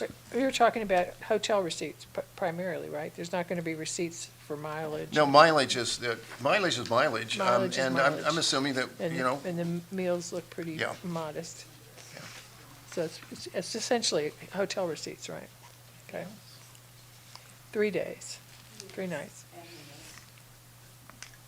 You didn't get a receipt from the hotel, Sarah? I do. You do? You have it? I don't have it on me. No, I understand, but, yeah. and let me assure you, we want this to be reversed to you Per diem immediately. actually was cheaper than what I did, but that's fine. I just, excuse me. And I did do per diem in the past for meals. I'm sorry, what? I have used per diem in the past for meals. Because we didn't have any specific policy, so that's the most reasonable thing, yeah. But I just recall that last year, when I went to Santa Rosa, the board had approved it ahead of time, but I still provided the receipt to Jade for the hotel to get paid. I'm for happy it. to do so. Okay, But for the meals, I've done per diem every time I've gone. yeah. Well, then I suggest that we get to the point, another policy. I don't know if you, the Finance Committee, want to take this up, or you want as a board policy, but we need a reimbursement policy so that we don't have this kind of discussion in the future. And again, so people, it's clear to people, because if we just go ahead and say, okay, let's pay this, we have effectively made a gift of public funds. Okay? Because we don't have the backup to demonstrate it. Now, I'm not questioning the integrity of Director Spring. It seems to me, my experience with her, she's always trying to save us money every time she turns around, okay? But we just need the backup. So, yeah, Okay, hotels so- usually provide receipts when you leave. And similarly, could we, if we can move on that one, similarly with the Mendocino, could we, as a board, approve paying them as soon as we see the invoice? Yes. Oh, I thought we already did, that there was the whole concern and discussion that up to, and I forget what dollar figure it was, just pay it. And there was some discussion about whether so much a month was adequate, and because we did have a couple of weird 184-page packets, but that was extraordinary. I thought we did. Okay. For Mendocino, but I would like to go back to this. Good point. Just to make sure that, where we're leaving this. We are authorizing this expenditure with the addition of actual receipts for lodging. Is that correct? Yes. And do we need any kind of approval for that, or that's just what we're doing? Well, I think we need a motion on all these items on the warrant list, don't we? Usually the warrant list is approved in total. I'm sorry. Okay. Usually the warrant list has been approved in total Yeah. at one time. So, Okay. So, Director Spring? I only included Mendocino because I just got the invoice, so I thought out of courtesy of process I that see. I would include it. Because No, I it came so late appreciate in the process. There are timing issues, and I don't ever expect this to be perfect. I'm just want to focus on making sure that when we approve something, the public can see the backup. That's all I'm trying to do here. Does that make sense? Okay, I think Ms. Williams, you have a comment you've been dying to make, so I'll entertain that. I'll make it short, only because my last 5 years, I was an auditor for Costco Wholesale. I would walk into a building, just as an example. I would take their accounts payables, and especially petty cash. And I would say, I want to see this receipt, this receipt, this receipt. It could have been for $1.50, it could have been for $500. They had to provide me with that receipt. Could have been a Costco hot dog. Every expenditure had to have a receipt. I traveled international. Everything was out of pocket. I submitted my travel expense voucher, and I had to have a receipt for everything. I would expect the same thing for the board. Yeah, I observed that, well, I heard some impatience about our mucking about with board policy tonight. There's a reason why these board policies are essential, and it helps, it prevents us from getting into conflict with each other on things that, where everybody has the right intentions, and no one's suggesting there are any bad intentions here at all. Okay? Director Savage? I would hope that we would have some flexibility as we develop this policy, though, that there may be, in at least my experience, working for a company that absolutely provided for per diem, because it isn't always possible when you go to the taco truck or whatever, that you're gonna get an itemized receipt for what you just bought. And that it may be, for some things, that a certain amount is reasonable and rational to spend for a day out in the field, that we could include that. I think that's up for us to decide, and not to say that every single expenditure needs to have a receipt, because sometimes that really Yep. is That's the purpose of a per diem, and if you want to adopt a per diem policy, Then we would do probably want to follow IRS guidelines, which gives some Yes. flexibility for higher Correct. cost places and lower. Correct. I'm very comfortable with that. I have no objection. Okay. Okay? No, I'm just I- hoping that that is something that the board would entertain when we come back to you with a recommended policy. Please come back with a recommendation. We need something here. Got it.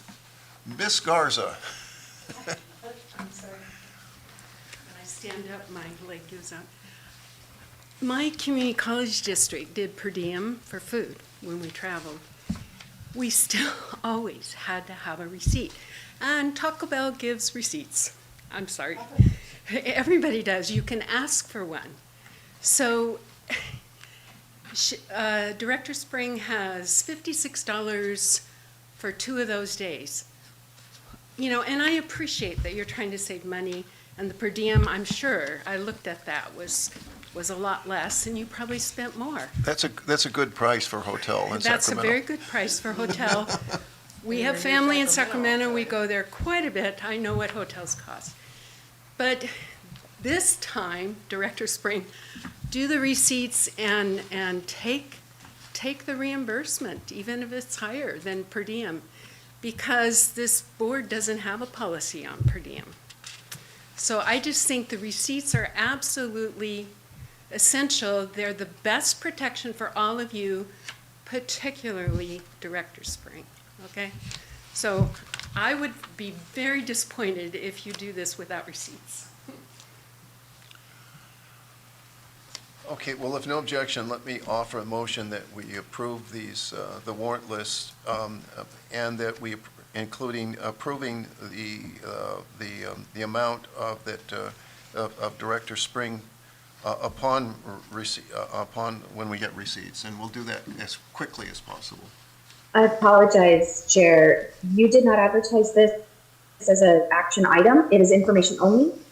It would be out of order for you to make a motion and adopt I anything. believe the warrant The list warrant was list is an action item. Yeah, it's an action. Recommended action, none. Am I missing, this is number 3, recommended action, none. This item is for information only? We're on No, item we're on 4A. warrant. 4A. Thank you so much. I'm like, what happened here?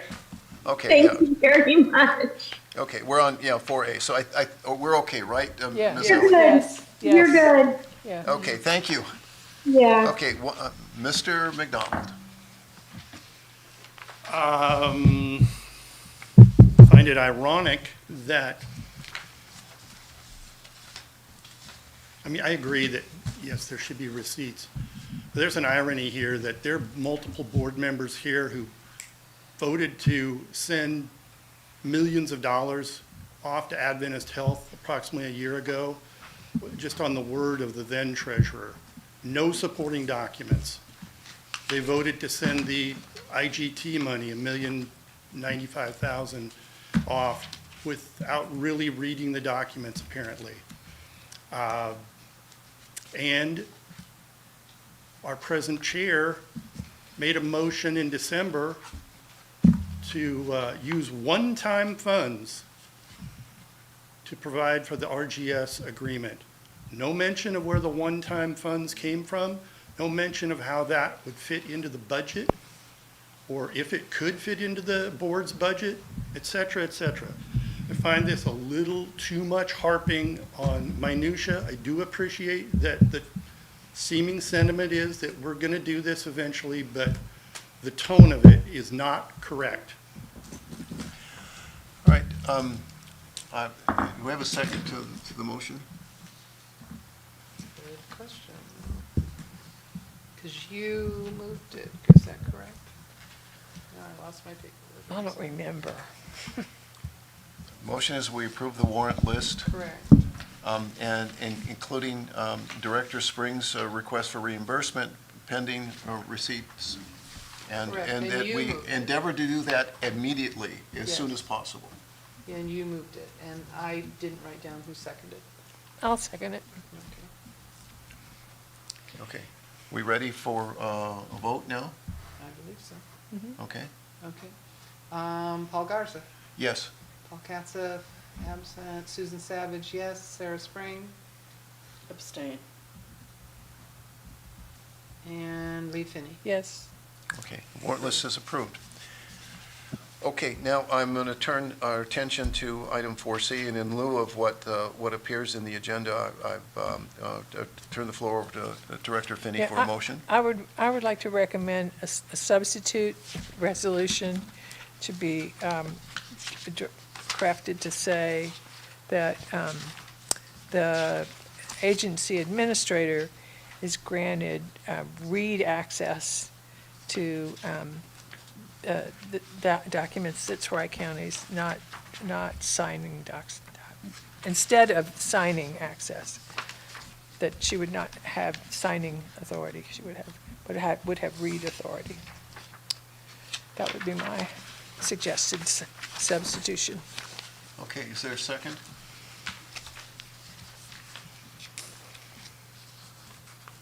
Question?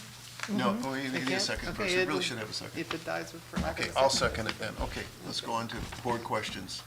Director Savage? Okay, my question is that this is 4C, which pertains to the Tri-Counties banks, correct? Correct. Only. Which Only these are the Tri-Counties. ones that we're in the process of closing, Correct. correct? Right, but we're still using, So, I'm sorry? I think we're still using some. No, we're not. We're not? Oh, No, they're okay. dead. They're dead? Oh, okay. Yeah.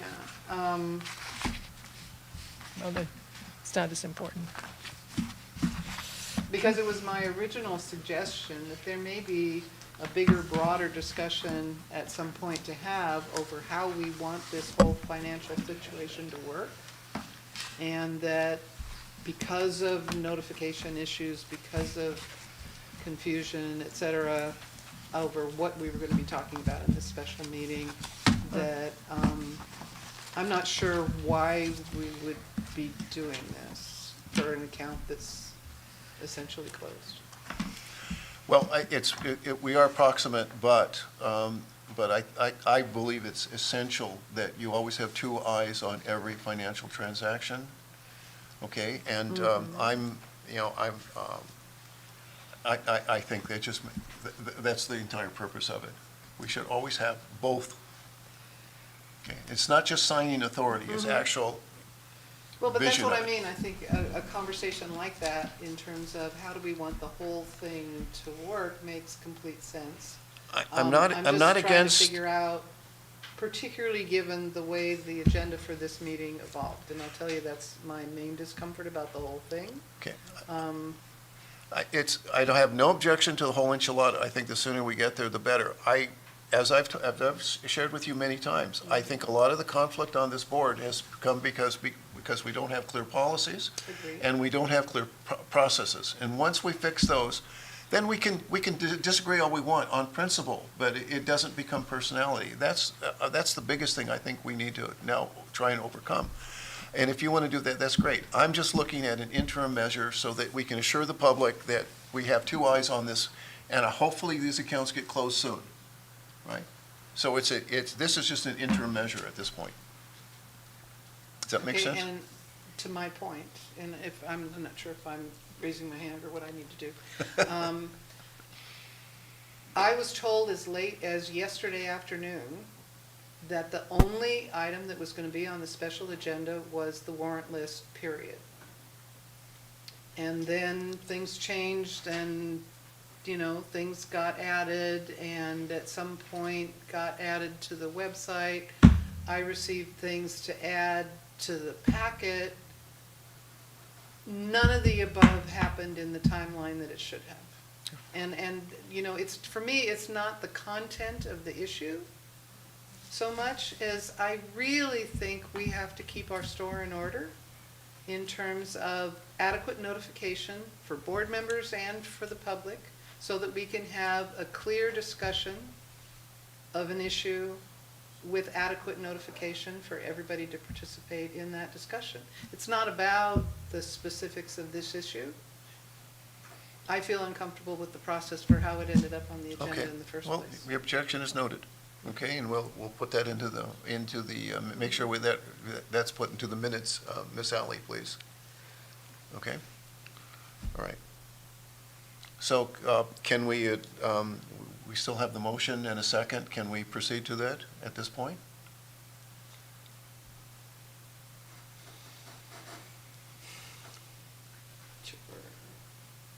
Oh, I'm sorry, are you waiting? Yep. You ready for me to call it? Okay, got it. So this is read-only authority for Understood. Tri-Counties Bank.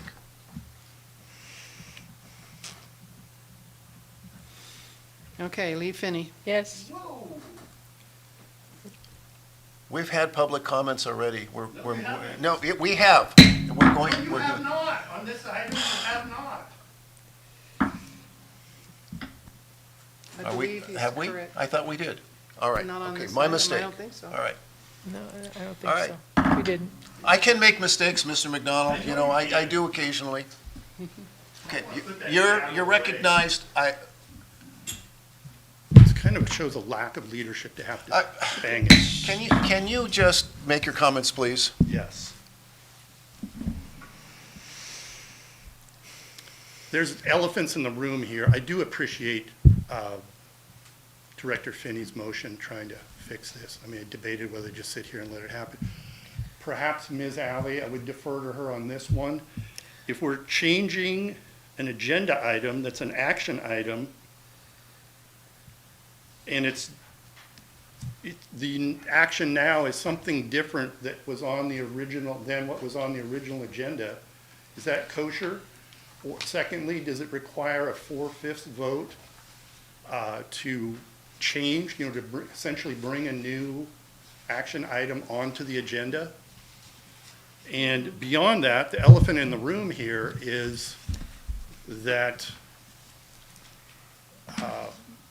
you said it, you were right. There are conflicts. You were very right, and I agree with you about needing the process to be done right, and that's what I'm about.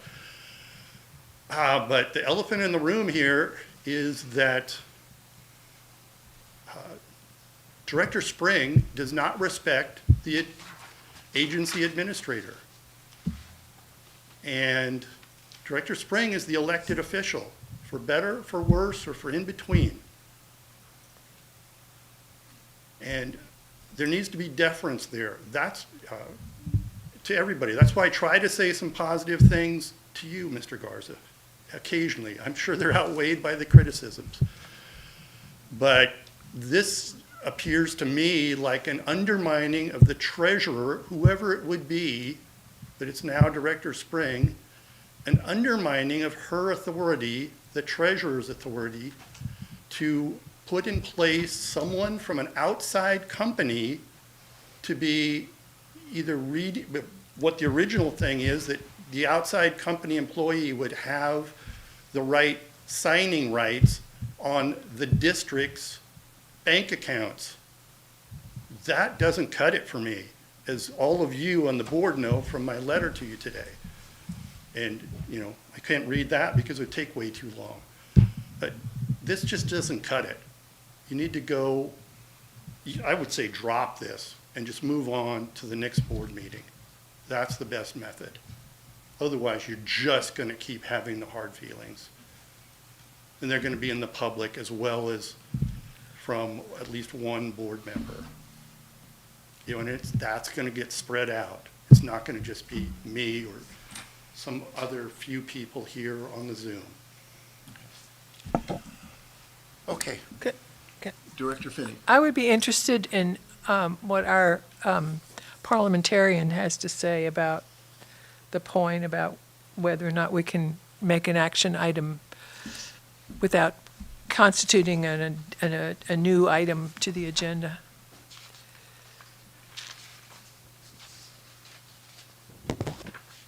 Can you help us? I can, Chair, may I address that?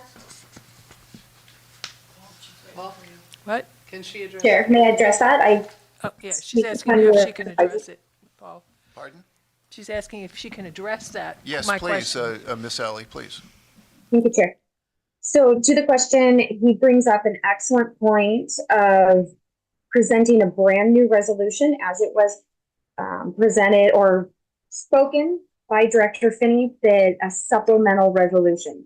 By that language, it does definitely question, is this a brand new resolution, changing intent, changing the structure of the resolution? If you move forward in that kind of manner, you spot on. Mr. McDonald has a very excellent point.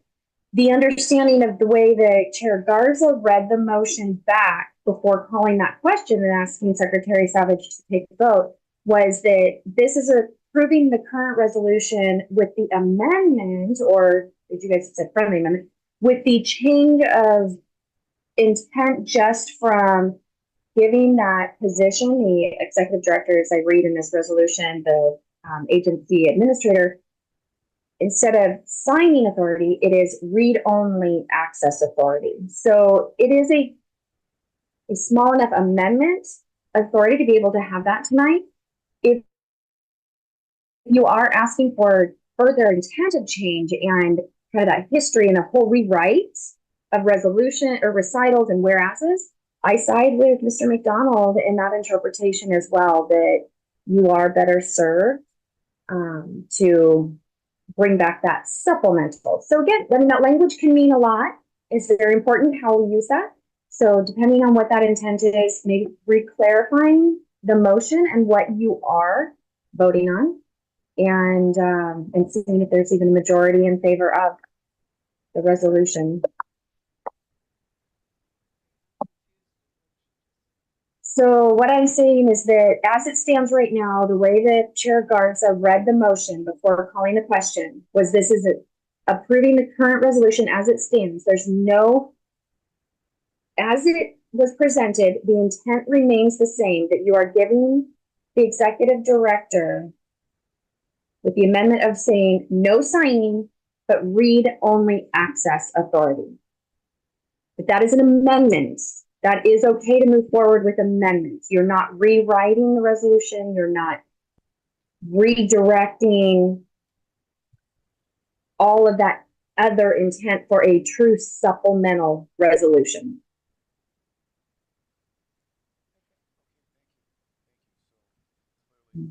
We can amend this resolution and act upon it then. Okay, So it's okay with me. so the motion is to, Okay, I'm looking for the text.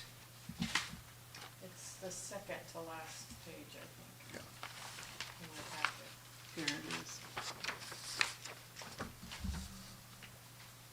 Yes.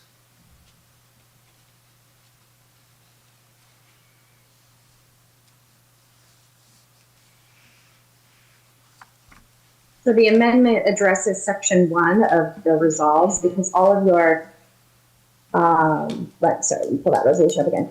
Your third whereas does state, very last line, always begin at access to financial records. Didn't state signing authority, it said access. And then now therefore be resolved, section 1 reads, the Mendocino Coast Healthcare District hereby affirms the executive director or ultimate contractor's financial responsibilities and establishes this position as one of the bank. Remove signing authority and say as the amendment would read position as one of the bank access only authority. So signing out, read only access. Sorry, I read that wrong. Read only access. okay. It's the only amendment. All right, so that's the amendment proposed by Director Finney, so if I'm correct, we have to first approve the amendment, then we can do the motion to approve the resolution. Is that correct, Ms. Alley? The motion was made, including that amendment from the start. Okay, Right. okay, Director fine. Finney was awesome with making that motion, immediately noting that that amendment was to be made. Okay, Included, appreciate, yes. appreciate your assistance with Thank this. you. Okay, Yeah. are we ready to call the question? Yep. Okay. Okay, Susan Savage, yes. Sarah Spring, No. Lee Finney. Yes. Paul Garza, Yes. okay, and Paul Katsifet's absent. Okay. Okay, with that, we have completed the business of the special agenda. So can we have a motion to adjourn? I would move to adjourn this meeting. I know that Lee must be having heartbreak at this point. She Yeah. must be absolutely devastated. I'm She will miss us crushed so so much that Oh, she will yeah. call from Maryland and complain and want to come back, right? Okay. Okay, is there a second? Or We have does a- it die for lack of a second? Second. Okay, All in favor, do that. okay, are we ready? Yeah. Lee Finney, Yes. Paul Garza, Yes. Paul Katsif, I think he would probably agree. Susan Savage, yes. Sarah Spring? Yes. Okay, we are adjourned at 9:37. Okay, we're adjourned. Thank you.